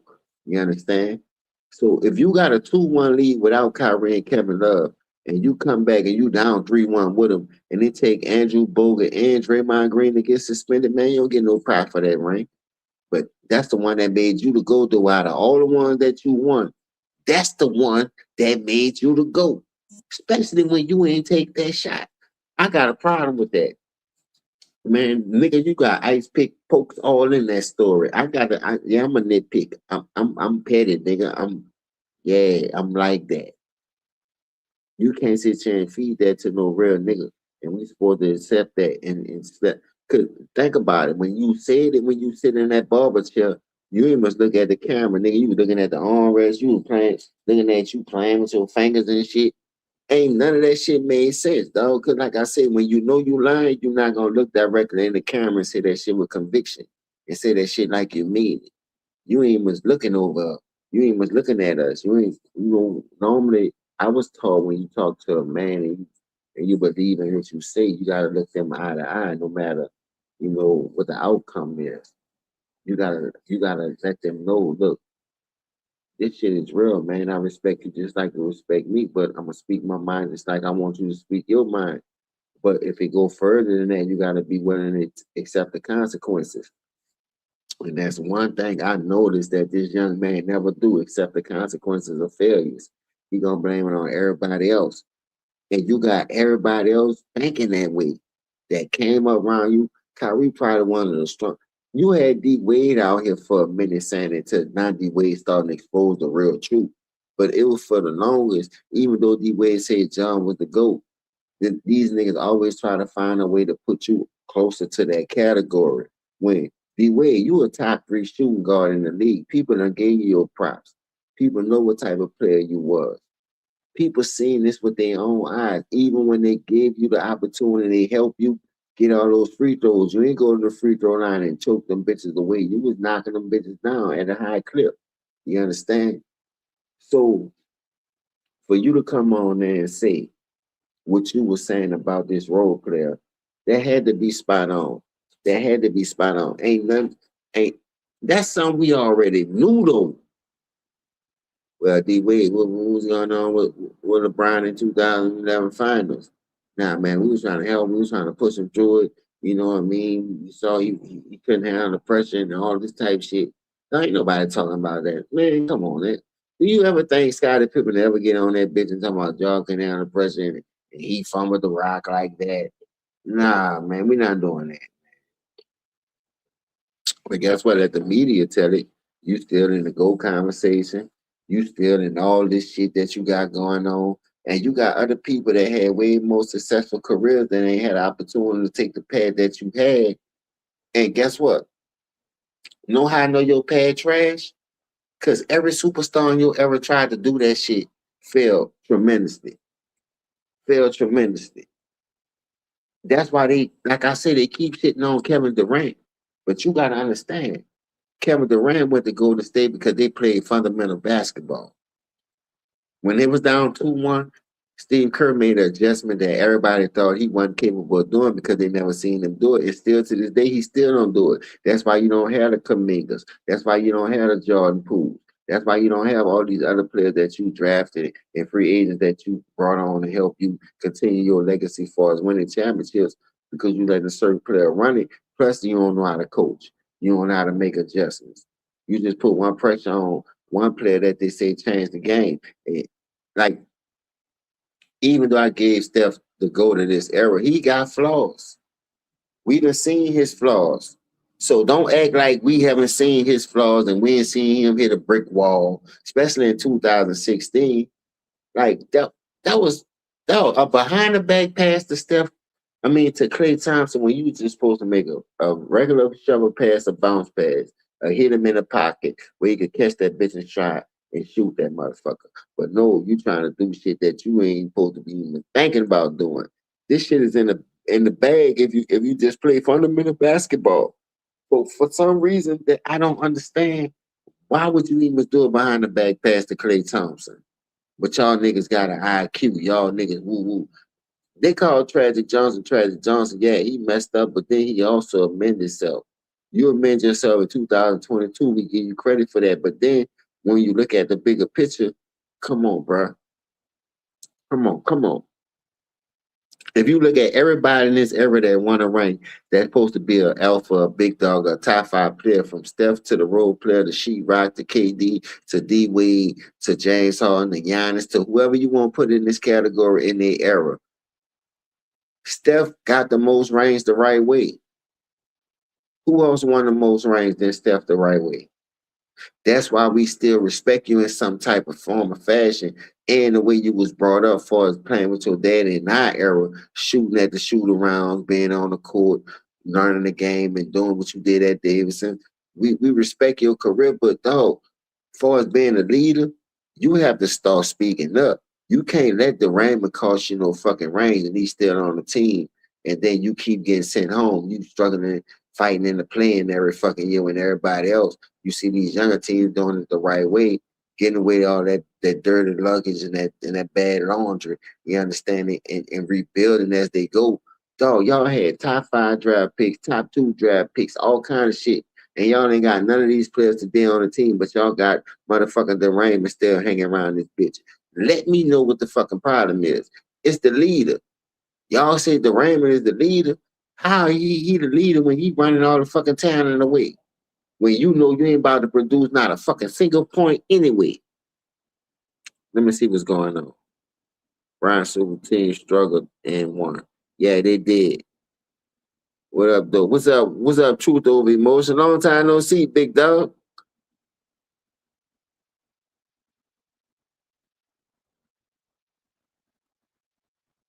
Yeah, that's why I came on here. That's why I say, ooh, wee. I knew it. I knew it. You see, this the thing with y'all, Truth Over Emotions.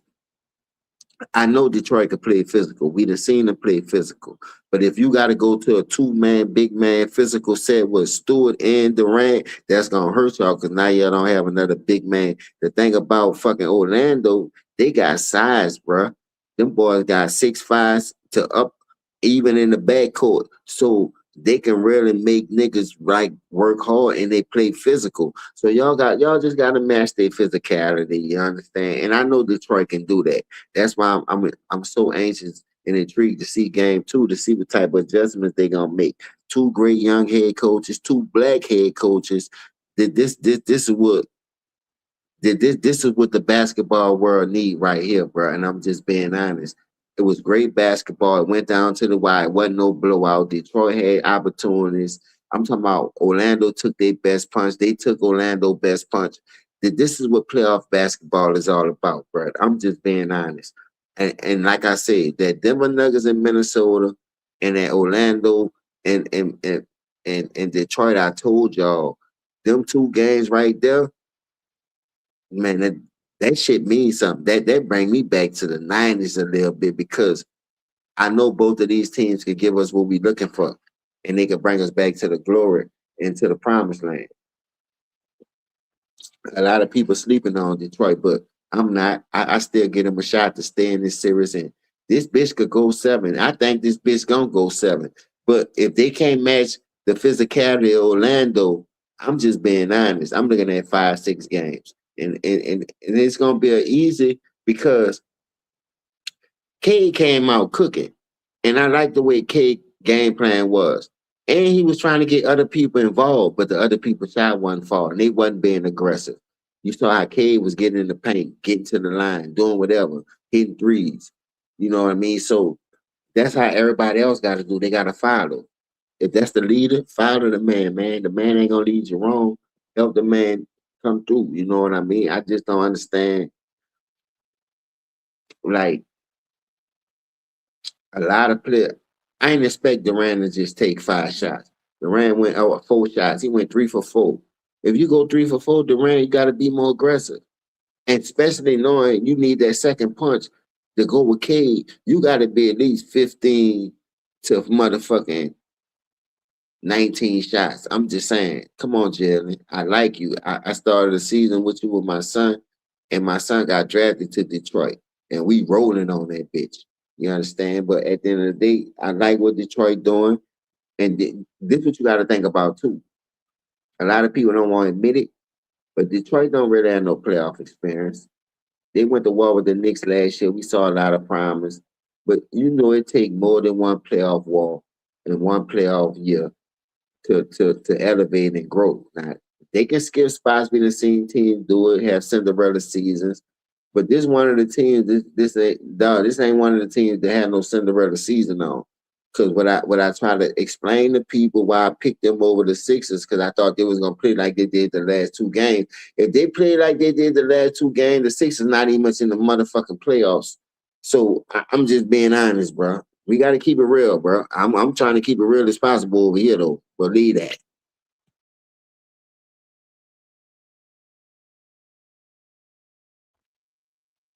It's not a day that go by that I don't check out what I think I need to be checking out for is what team is for real, what team really putting that work in, you understand, and what's going on. The Spurs taking off. The Spurs up by 21. And then there you have it. And it's the full quarter with 10 minutes left. I don't know if it's a timeout or whatever, but hey, I know for a fact this shit is over. The Spurs ain't playing now. Them bitches done turned up the heat. Wemby got 21 on 18 for 14, and he only got 3 rebounds. No, 4 rebounds. All right, so it's an all-around game. Castle was 17, but he 4 for 10. Fox 5 for 13 with 12 points. Vassell 14, 5 for 11. I ain't gonna lie, I be playing with Vassell on that career because I had to see what they were talking about with women. This nigga averaged 30 and 30 on that game if a nigga really wanted to. That shit is straight ridiculous. Then I started the season with Jordan them because I started the Niners draft. And I ain't gonna lie, man, I'm averaging down at 45 with Jordan on that bitch. That fadeaway is something serious. I said, God damn, they making this shit so real. I'm gonna do the 2000 next so I can do COVID. You know I ain't playing with the fucking role player. I never put that bitch on my motherfucking screen. Hell no. I want to go back to the 80s and do Bird and Magic, but I don't know which one to play with. Because I play with either one of them motherfuckers. I ain't gonna lie, but the reason why I want to do the 2000 because you got Ive, you got Tracy McGrady, you got Vince Carter, you got Kobe, you know what I mean? You got KG, you got Donkey, but you got a lot of niggas you could pick from, dog. For real, for real. See, sloppy passes too. Hey, sloppy passes. Let me tell you something about sloppy passes. It's like the adrenaline rushing, and you know you can make this pass, but when adrenaline rushing, you playing playoff atmosphere basketball is different than regular season. So you can call yourself making the effort of trying hard, but in the playoffs, a nigga doing the same thing, making the effort, trying harder. They trying to stop you by any means necessary from making that pass or scoring or whatever the case may be. So, like I say, what I seen tonight, what I already knew, because I already told y'all,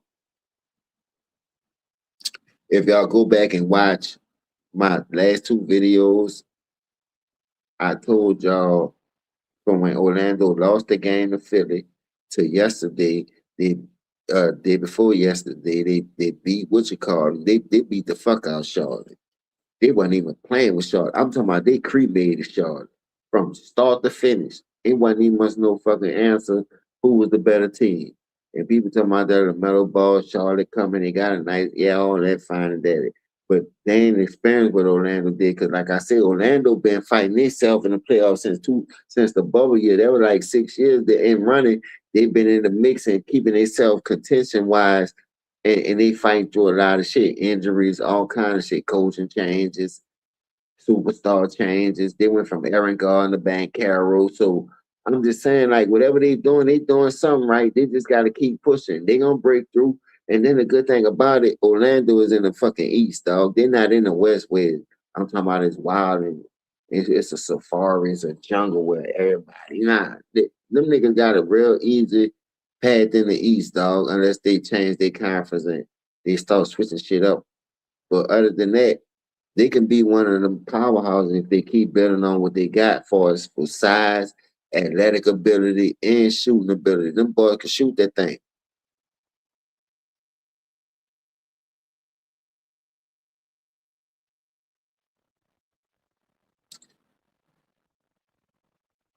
For real, true. I ain't gonna lie. That 2K game, yeah, that shit, boy, listen.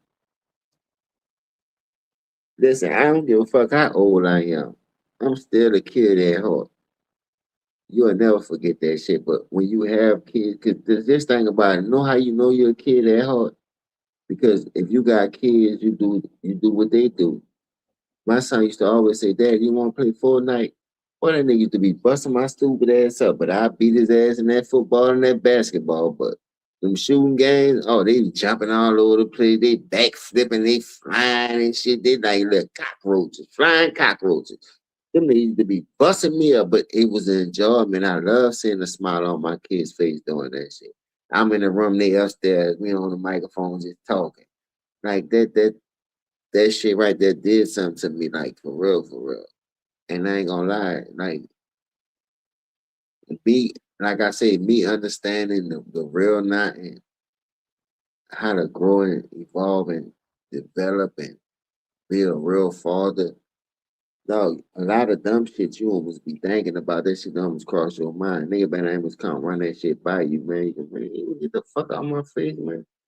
Oh, you think I'm gonna crash something or something, my asshole for you or something? You go do your own fucking work, nigga. I ain't crashing out for nobody. I ain't crashing out for myself. You know what I mean? But at the end of the day, I'm here to protect and serve. I'm here to, really do what I need to do. I ain't here to procrastinate and lie to people no more. It just don't pay. Cause one thing I know is about lying. You tell one lie, you gotta tell 1,000 more lies because you're gonna forget that lie that you told. So at the end of the day, when you forget that lie that you told, you come into a nigga and you be like, man, hold up, man. Boy, last week you just said this. Oh man, I was tripping, man. I was drunk. I was under this. And I was now I won't hear nothing about no under the influence and all that bitch. Just the another thing that OG taught me. The more nigga talk, the more nigga bury and cook yourself. So when I be sitting back and I had stopped doing videos for a while, sometimes I used to let it build up just for content so I could have something to talk about. But then when you see the same shit in the archive, the same shit that they pushing, and you sometimes you just gotta say something on it. But then the way I was built, the way I was raised, I be sitting back and I be thinking like, man, I ain't about to be, entertaining no shit like that because I already know what type of shit that is. But then you got this world that we built in. They love gossip. They love juice. They love instigating it. They love stirring up mess. So, like I said, content become a detriment because the more people talk about it, the more people get hooked on it.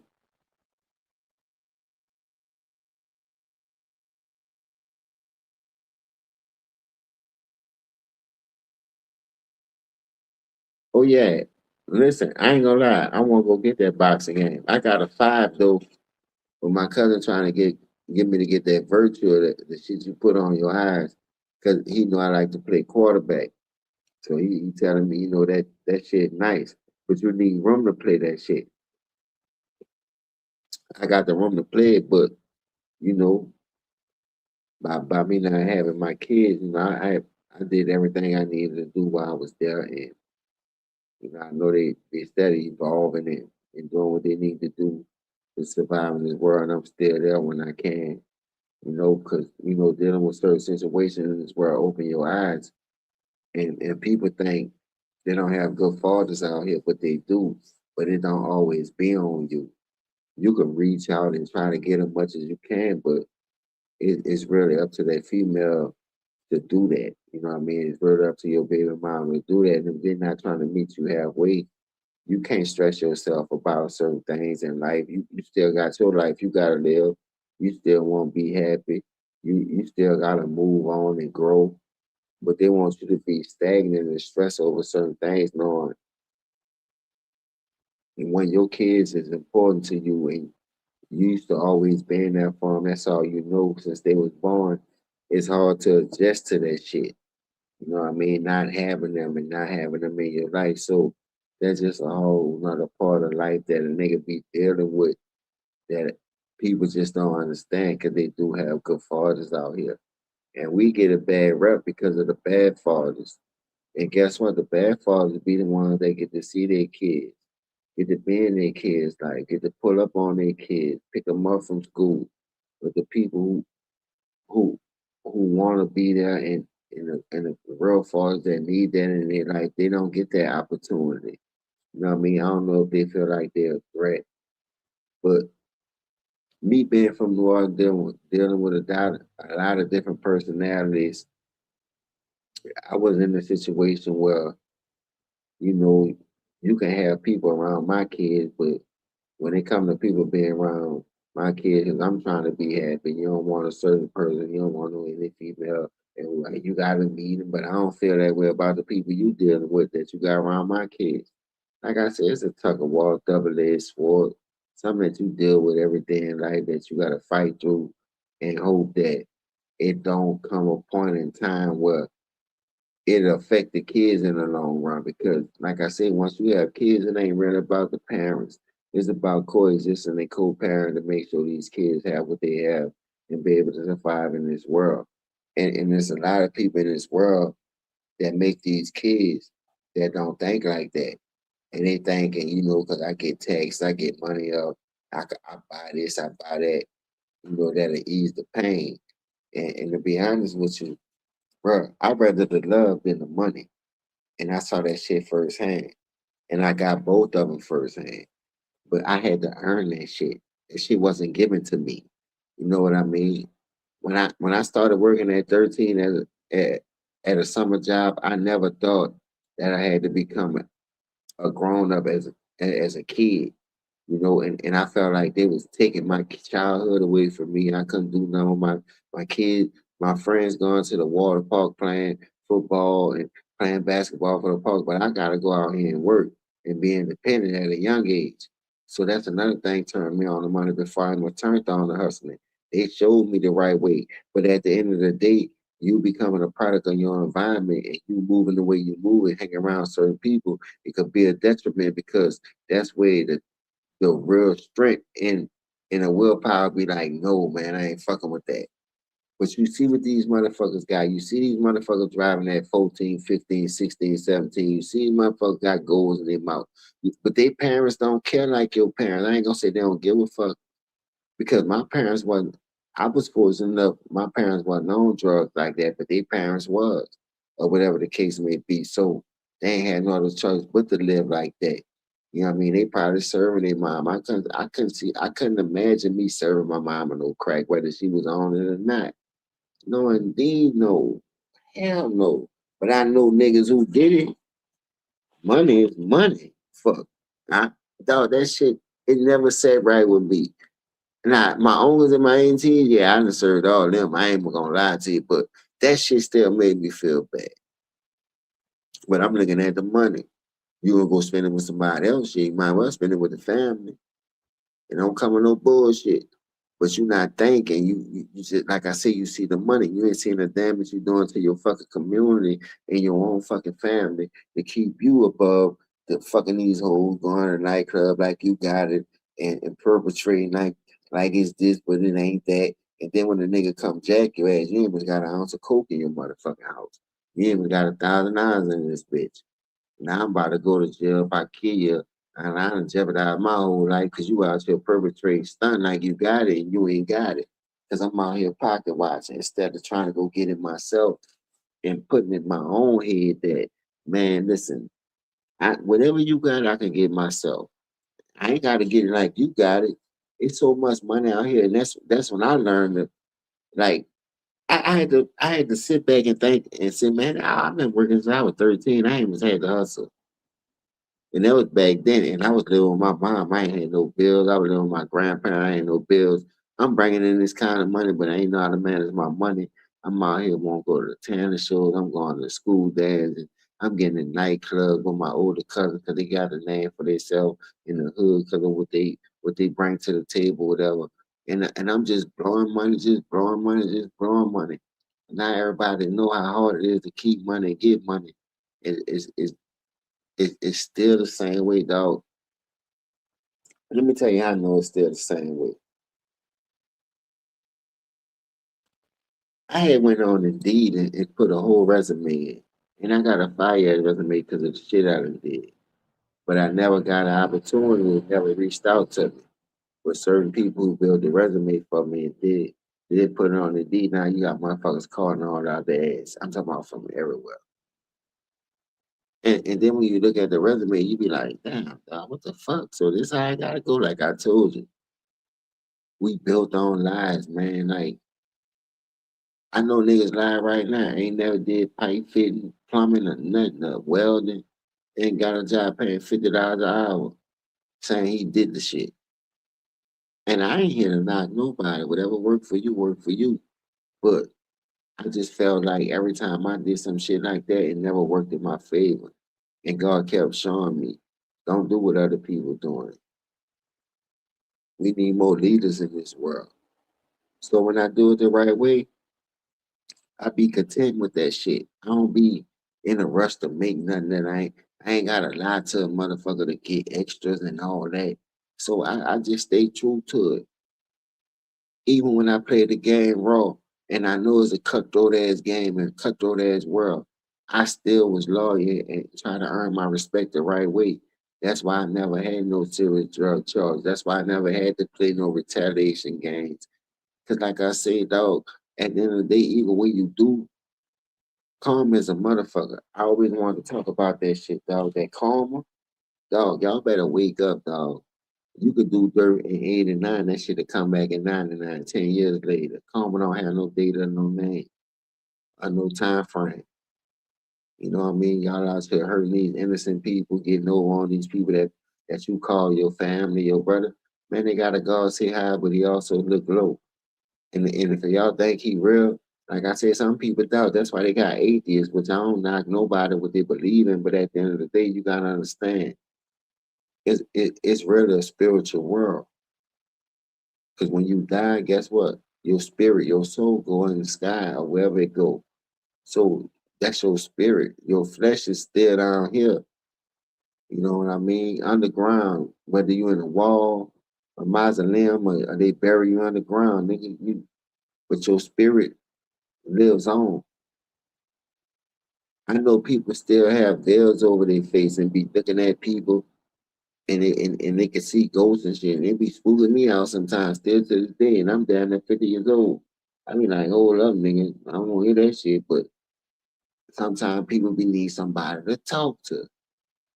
The shit could be spooky or not, man. When you know somebody needs somebody to talk to, you can save a life just by listening. But if they ain't got nobody to talk to, and you be like brushing them off and always, but only when it benefits you, but never when it benefit them. But that's supposed to be your family. That's supposed to be your road dog, man. You supposed to lift one. You remember, reach one, teach one. Don't let that man fall. Don't let her keep falling. Help her. Help him. And that's where we struggle at. We struggle a lot because I noticed it's all about money. Trust. When I tell y'all they put shit in movies, and we learned this shit at a young age. We ain't had to learn this shit on the block and the streets. We started learning this shit on movies, and I'm gonna tell you that's why I love my family because we were so family oriented in the '80s. That we used to sit down and watch movies. They had this movie called Trespass, and it was all about the gold. And everybody wanted to cutthroat a nigga behind this one particular gold that was left in this old abandoned building that wound up burning down twice anyway. And they had this old ass man named Brad. He was homeless. He never knew, but he always stood in this building. But at the end of the day, you got to think about how the story went, how the plot went from Ice Cube to Ice T, King James, all these bitches, Save On, dog, to Raymond, to all these niggas. Dog, even much OG Bobby Johnson played in this movie. Dog, this movie had a fucking message out this world, but a nigga ain't never caught that message. A nigga never caught the message that was in that movie. And that's the crazy part.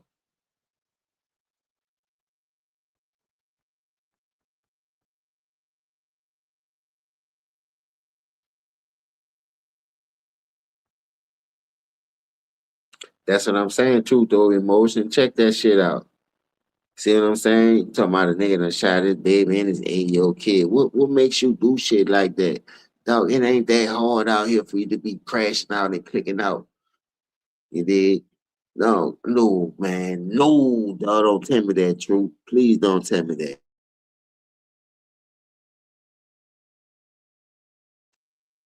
Man, that shit crazy, dog.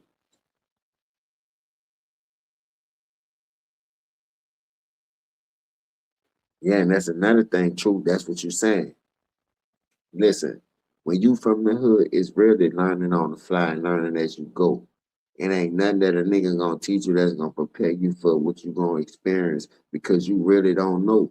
And the only reason why you jumping out there because you feel you need the money to do it. So when you jump out there when you feel you need the money to do it with no experience, you gotta go through those growing pains because you ain't gonna see this shit coming. It's just like with the Raymond doing the Steph Curry. Steph Curry wasn't built like that. Steph Curry ain't come up like that, so he can't read the play.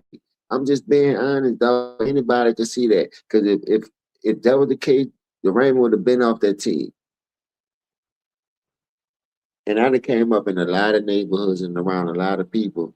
If a nigga fucking up the money or fucking up the product or slowing down the money or whatever the case may be, boy, they gonna get rid of you. Demons did that on movies. Remember Ghost? Why Kanan went to jail? Oh, Kanan was a high head. He didn't want to listen. So they put the dope in his car and busted out one of his taillights. He went there 10 years. That was better than killing him, and Ghost wound up telling him that. And that's why they became up cool. Sometimes you gotta talk through it.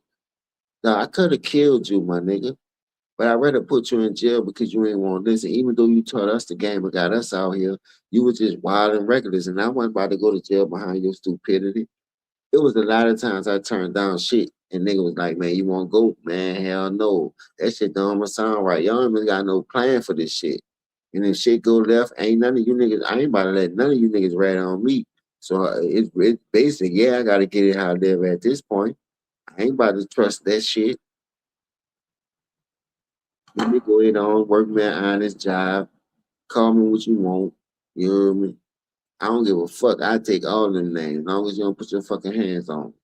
And I gotta defend myself in that way. I'm cool. Sticks and stones may break my bones, but word never hurt. But what I notice about this weak ass era, if you say anything about them niggas, you criticize anything that they do, they gotta clap back and you always got a rebuttal to it. If it ain't true, why the fuck you speaking on it? So eventually the truth cut deep. The truth still hurt. And that's how you know when a nigga tell the truth about somebody, cause they always gotta come back and try to expose that nigga on something. Man, some things ain't made to be responded on all the time. You know how much shit I could be talking about on this fucking channel that be going on to make my channel grow. But I know how the game go. I know how the fucking game go, man. I played that shit and I know how serious that shit is. You could get niggas indicted. I'm talking about, come on, man, you might well go be an officer then. Fuck. We saw the police good cops anyway. The way y'all niggas be breaking down shit, investigating murders and shit. I be like, man, if I be at work bored and shit, just be listening to shit, I just be like, boy, how niggas sit there and do that shit like that and think ain't nothing wrong with it. When you supposed to call yourself street, you can play the game and you know this, you know this. Nigga, y'all, you could tell you niggas ain't play the game. Because you niggas wouldn't be talking about having the shit you talk about if you did.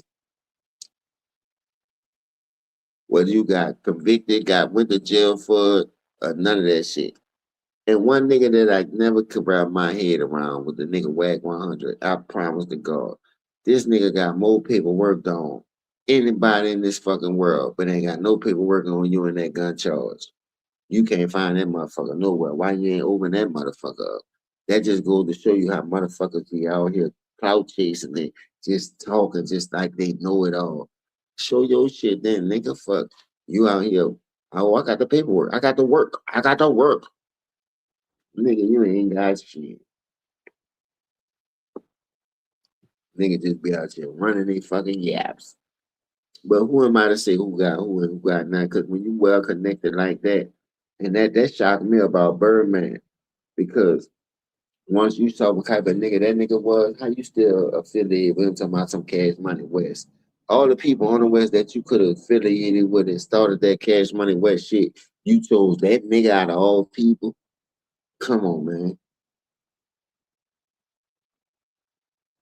That's why all this shit food gave it to me. And then before my phone had went dead, this what I was talking about. Cause guess what? I'm gonna have to charge my shit in a minute. You dig? But I'm on 36 minutes. But check it out. I got about another 30 minutes, so that'll be 3 hours I gave y'all again. So check this out. Even though Birdman ain't know the game, he said this, he said that, that's cool. But then you gotta understand this. I'm from that city. I ran uptown and downtown. Like I said, I know a lot of shit I just don't speak on. I hung around a lot of niggas I just don't talk about. But at the end of the day, you gotta understand the business. So you came back and you paid them dude. They came back and they fuck with you. That's cool and fine and dandy. But this what I don't understand. And it's me talking because I'm from that city. And I feel it right. I could speak on that shit. Check this out.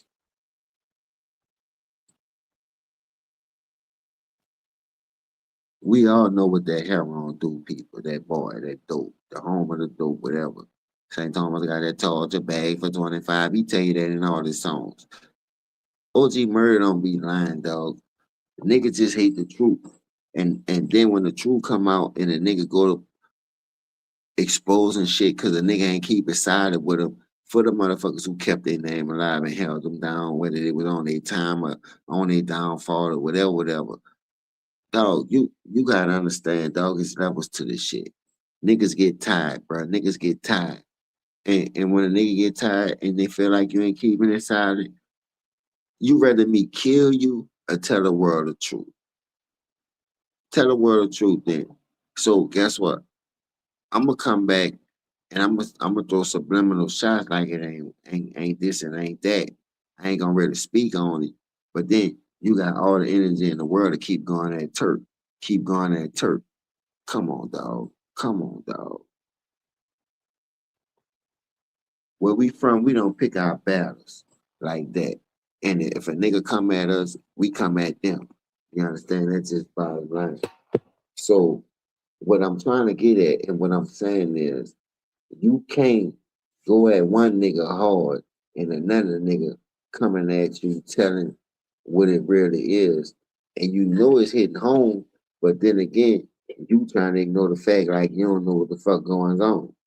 Nah, that shit don't work like that. And the only reason why I can speak on that, because you put my hood in your song. And I'm born and raised back there. And I know a lot of shit. I know a lot of shit. And I'm gonna keep it real with you. And I'm gonna keep it real with you. And the reason why I'm gonna tell you this, because I want people to know everybody have cheeks in their own. Everybody have flaws. But do they flaws outweigh they good or they gangsterism or whatever, whatever. However y'all want to look at it. But that dude used to hang back there in our project. Him and Turk. Turk ain't used to be back that much as he used to be back there, but how you know I'm not lying? Because he put it in his song. Merle, Corelli, Cheddar, my nigga. I fuck with the flaws. I fuck with pretty D. Yeah. You can't never take that back when you put it in your song.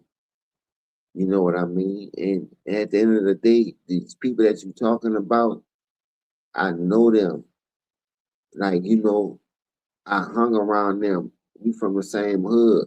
You hung in the same sections where I was from. I just like I could talk about a lot of shit, dog, but that's just not my business. And that's their business. If they don't put it out there, I'm not gonna put it out there. And that's all I'm gonna say about that. But at the end of the day, you gotta understand people people don't understand like when you get on internet and you procrastinate, baby better give me my motherfucking money. Baby know what he did. I looked at him like a father. I never fuck with Baby. Life after Cash Money. You drop all these disses and woo woo woo. Even from Juvenile. Man, who kiss on the L? Man, this ain't the mob. We don't do this. You made that song with Skip Use a Hoe. And all y'all niggas go running back and say, that dude murder be on point, dog. Y'all niggas just don't want to hear the fucking truth. And it ain't my fucking fault. It ain't my fault, dog. You can't play gangster and act like you don't need this, you don't need that. And then when the rubber need to meet the fucking road, now you running back to the same motherfuckers that you call yourself dissing and call yourself fucking over you, whether they paid you or not. Now listen, let me tell you the difference between that. Lil Wayne not even a street like that. But did you see Lil Wayne at the fucking Cash Money No Limit verses? Let's keep it 1,000. You put Young Thug on, Young Thug, Woo de Woo supposed to been banged up the bus or whatever, whatever. And all of a sudden you pull that shit. Nigga remember shit like that, dog. Like I said, Karma have no data, no fucking name. We all know they got receipts to this shit. So it ain't like I'm talking about nothing nigga don't already know. Dog, you can't be out here playing the game raw like that. Point blank, period. You just can't, my nigga. And I'm from that city, dog. That shit hurt a lot of people when you did that shit. Whether you did it or not. And then they got you on a phone call saying, say, bro, you did what you can do, man. It's time for you to come home, man. We got you. We gonna pop you off and woo, woo, woo. You come on, dog. Come on, bro. Ain't no fucking way in the world, dog. We not about to do this like we slow. Like I said, there's a lot of fucking slow skis out here. You better wake the fuck up.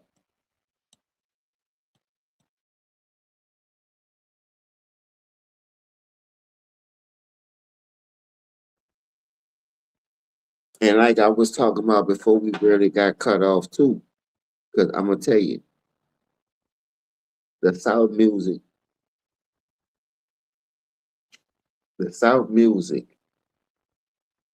it be having a message. But niggas shitting on the South so long, it's not.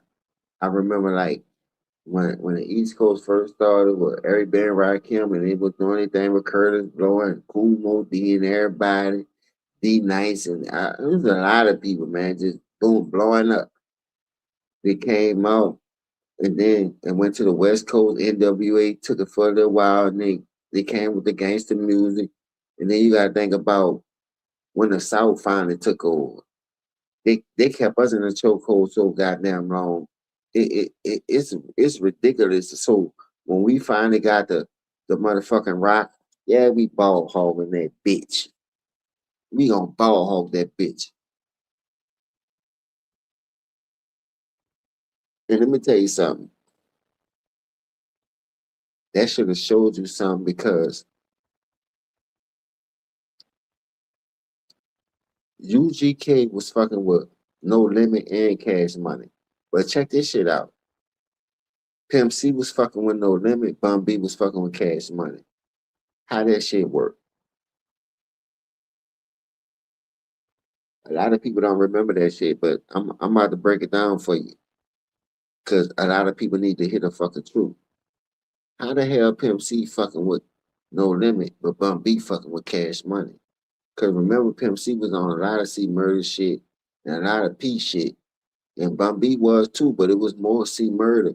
But Bun B was fucking with Cash Money, heavy on that retaliation, on that all on you and all that shit. It wasn't really Pimp C over there. Mac was fucking with the Cash Money clique.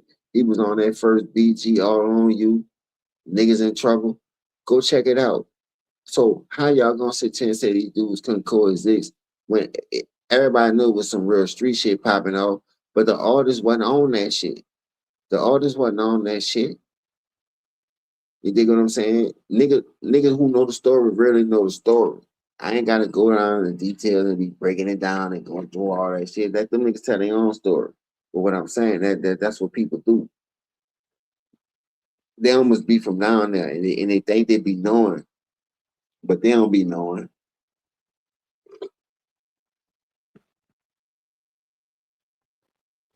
They don't be knowing. They think they be knowing, but they don't be knowing. That shit run deep, dog. That shit run deep as the 80s, my nigga.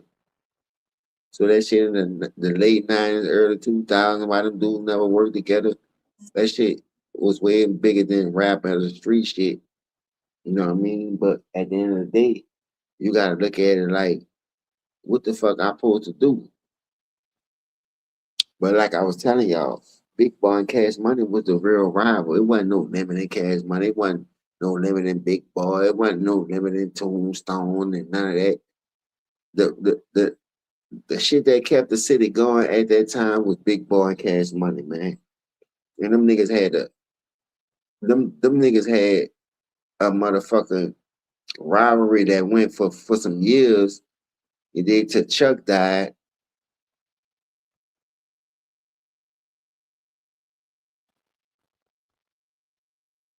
When you think about Daddy O, Pimp Daddy, all these dudes, it's cool. They nice.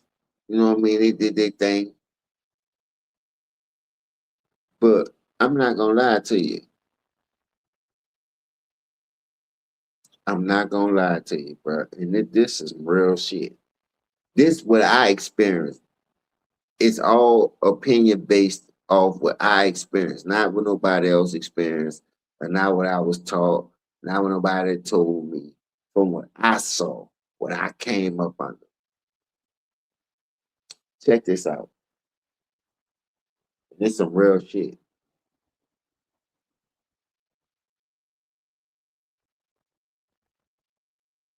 UNLV and Partners in Crime, they held that fucking city down. Just the beef, the rivalry between Cash Money and Big Boy, like they was going at each other so hard. You swear to God, it was gonna be some killing behind that shit.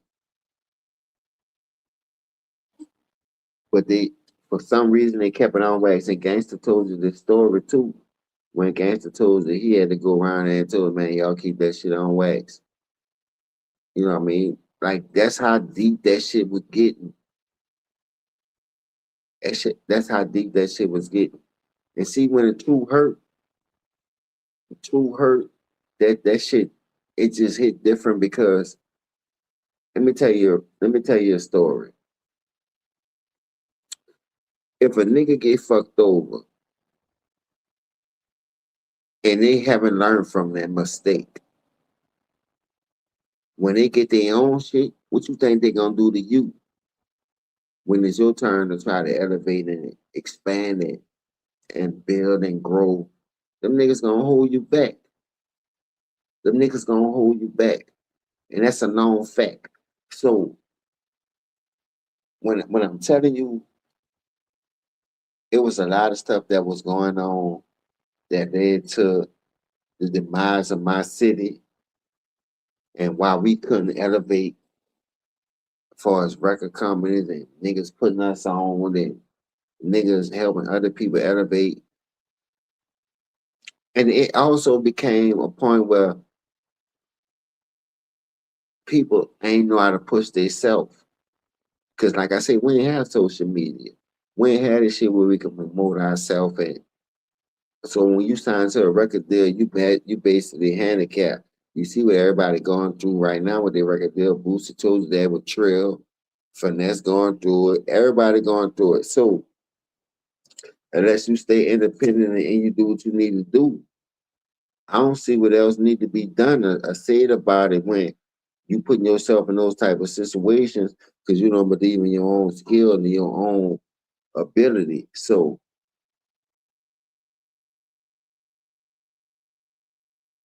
when all that shit was going on, Baby signed Miss T, the Ghetto Twins was hot, She Get Black was hot. I'm just naming the females at this point. Then I'm gonna get to the dudes. It was so many Lady Reed.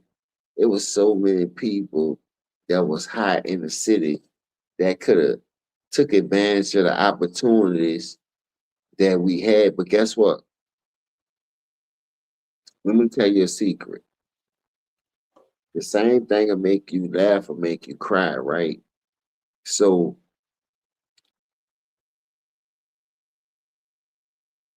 all BG solo albums, they they held his own. They pulled his weight for real, for real. And he dropped the most under cash money.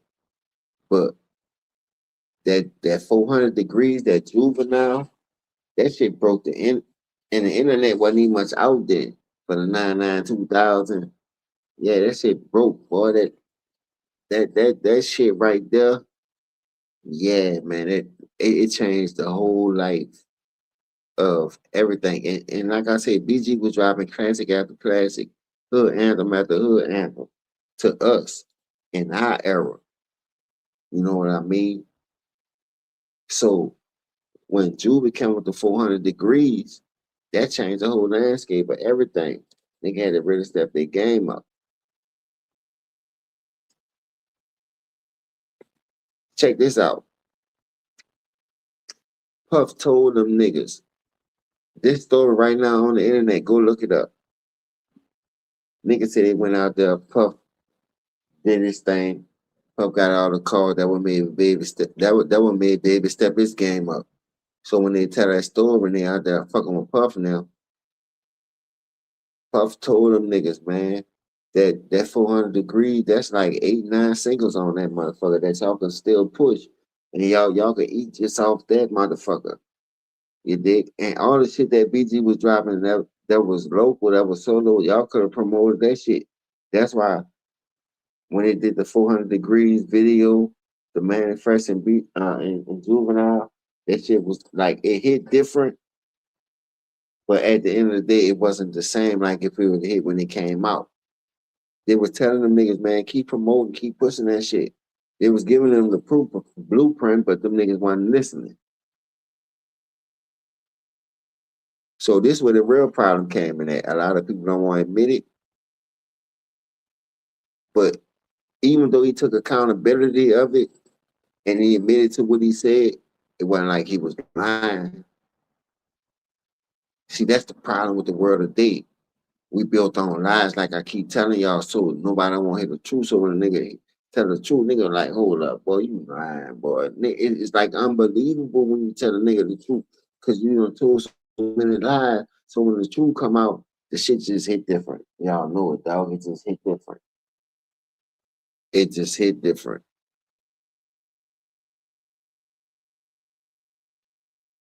What's up, Mr. James? What's down with it? So there was a lot of turmoil just came from that interview off of Drink Champs because the Turk spoke his mind. You know, they always say a drunk person speak a sober mind. So the man on there, y'all feeding them drinks, y'all know what's gonna happen. And y'all and a lot of people ain't expected to go that route, but fuck, it is what it is at this point. So now y'all mad at the man, y'all want blackball him all the time. But let me tell you something about Turk. And I'm gonna keep it real with you. Every hot boy, whether it was a real hot boy that started the shit, perpetrated to be a real hot boy with the rap game. Let me tell you something. You couldn't tell me a verse that Turk really dropped on any motherfucking album that came out. And like he said, the truth ain't hate. And it's just some real facts. On that 400 Degrees album, go peep out every Turk fucking verse on that bitch. That bitch bang. Emus Murder at one point had to come out and say, you know, he apologized. He see what's going on. He saw the real truth, and hopefully they can get through their shit. But at the end of the day, because the murder was exposing that shit from jump, that made it easy for everybody else to tell their truth about it. And like I said, BG hung up my project. I ain't here to spray no bad law about nobody, but at the end of the day, nigga already know what it's fucking hit for. Come on, man. Everybody got flaws and cheeks in their fucking own, but don't act like a nigga don't. Even I do. So when you try to perpetrate and be something that a nigga know you that you really not, on mad day that shit gonna come out. And the nigga that be around you every day gonna expose that shit. And that's all that shit was. That's all that shit was. And like I say, the truth always gonna hurt. So a nigga gonna feel like, guess what? Shit, you ain't do this, you ain't do that. I'm gonna expose this shit. You talk this, you talk that. I'm gonna expose this shit. And that's what a nigga doing, dog. Like a nigga just exposing the real about the shit. And it started with Mike. For real, for real. Ain't no way in the world you gonna tell me a nigga on that caliber. Anybody can be touched, but I'm just being honest, dog. A nigga that's on that caliber before that, nigga wasn't trying to touch him. But soon he go to exposing some shit and telling what he feel like his truth, what happened with the deal, how he feel like you ain't keeping it real. And all of a sudden, come on, man. Come on, man. You hang around a lot of people, you'll know how to get away with a lot of shit. You'll know how to get away with a lot of shit, dog. That's just bottom line on that. What's up, King Kane? What's up? Salute, salute. I just be trying to keep it real as possible. Like I say, a lot of people don't want to keep it real. A lot of niggas be hating. They be hating on murder. And they be hating on other people you driving content, but then they'll subscribe to all these other subscribers that be spreading lies, don't be having the full story, and they be just trying to be the first one to break the news, which they ain't the way to go all the time, just for content, just to spread lies. So with that being said, man, I ain't gonna lie, bro. It's been 3 hours I've been on this bitch. I know the Spurs done took off on these motherfuckers. You know what I'm saying? I'm about to go take me a shower, give me something to eat. He called it a fucking night. It's 111-98, the final. You understand? Wembley finished with 35. Castle finished with 17. Fox finished with 17. This should be a cakewalk for the Spurs. But I know what you call them ain't gonna lay down like that. You know what I mean? So we'll just see. I know Drew Holiday ain't gonna shoot 4 for 15. And I know if they had Dame or Lillard, somehow Dame or Lillard gotta come back. If you came back for the 3-point contest and you can't come back for 15, 10, 20 minutes for your team to advance to the second round, something ain't right with that. That just goes to show you, like I say, how the role player done rubbed off on motherfuckers and got motherfuckers thinking like him. But that's just a story for another day. And I'll do a video on that tomorrow on how I feel since I talked about it just a tad bit. It ain't one of the little bits, just was a tad. But it just a trickle down effect of how things are going in this NBA. You know, how people ducking smoking and doing what they doing and stealing money. Like I say, nothing but dirty diggers and dirty dick pastors out here trying to impregnate your wife. You understand? Keep your head on the swivel, man. Know the Boss Sports News coming back at you with another slip slapper. Holler at your boy. Leave a comment, like, share, and subscribe. It is what it is. Raw and uncut all day. Man, holla.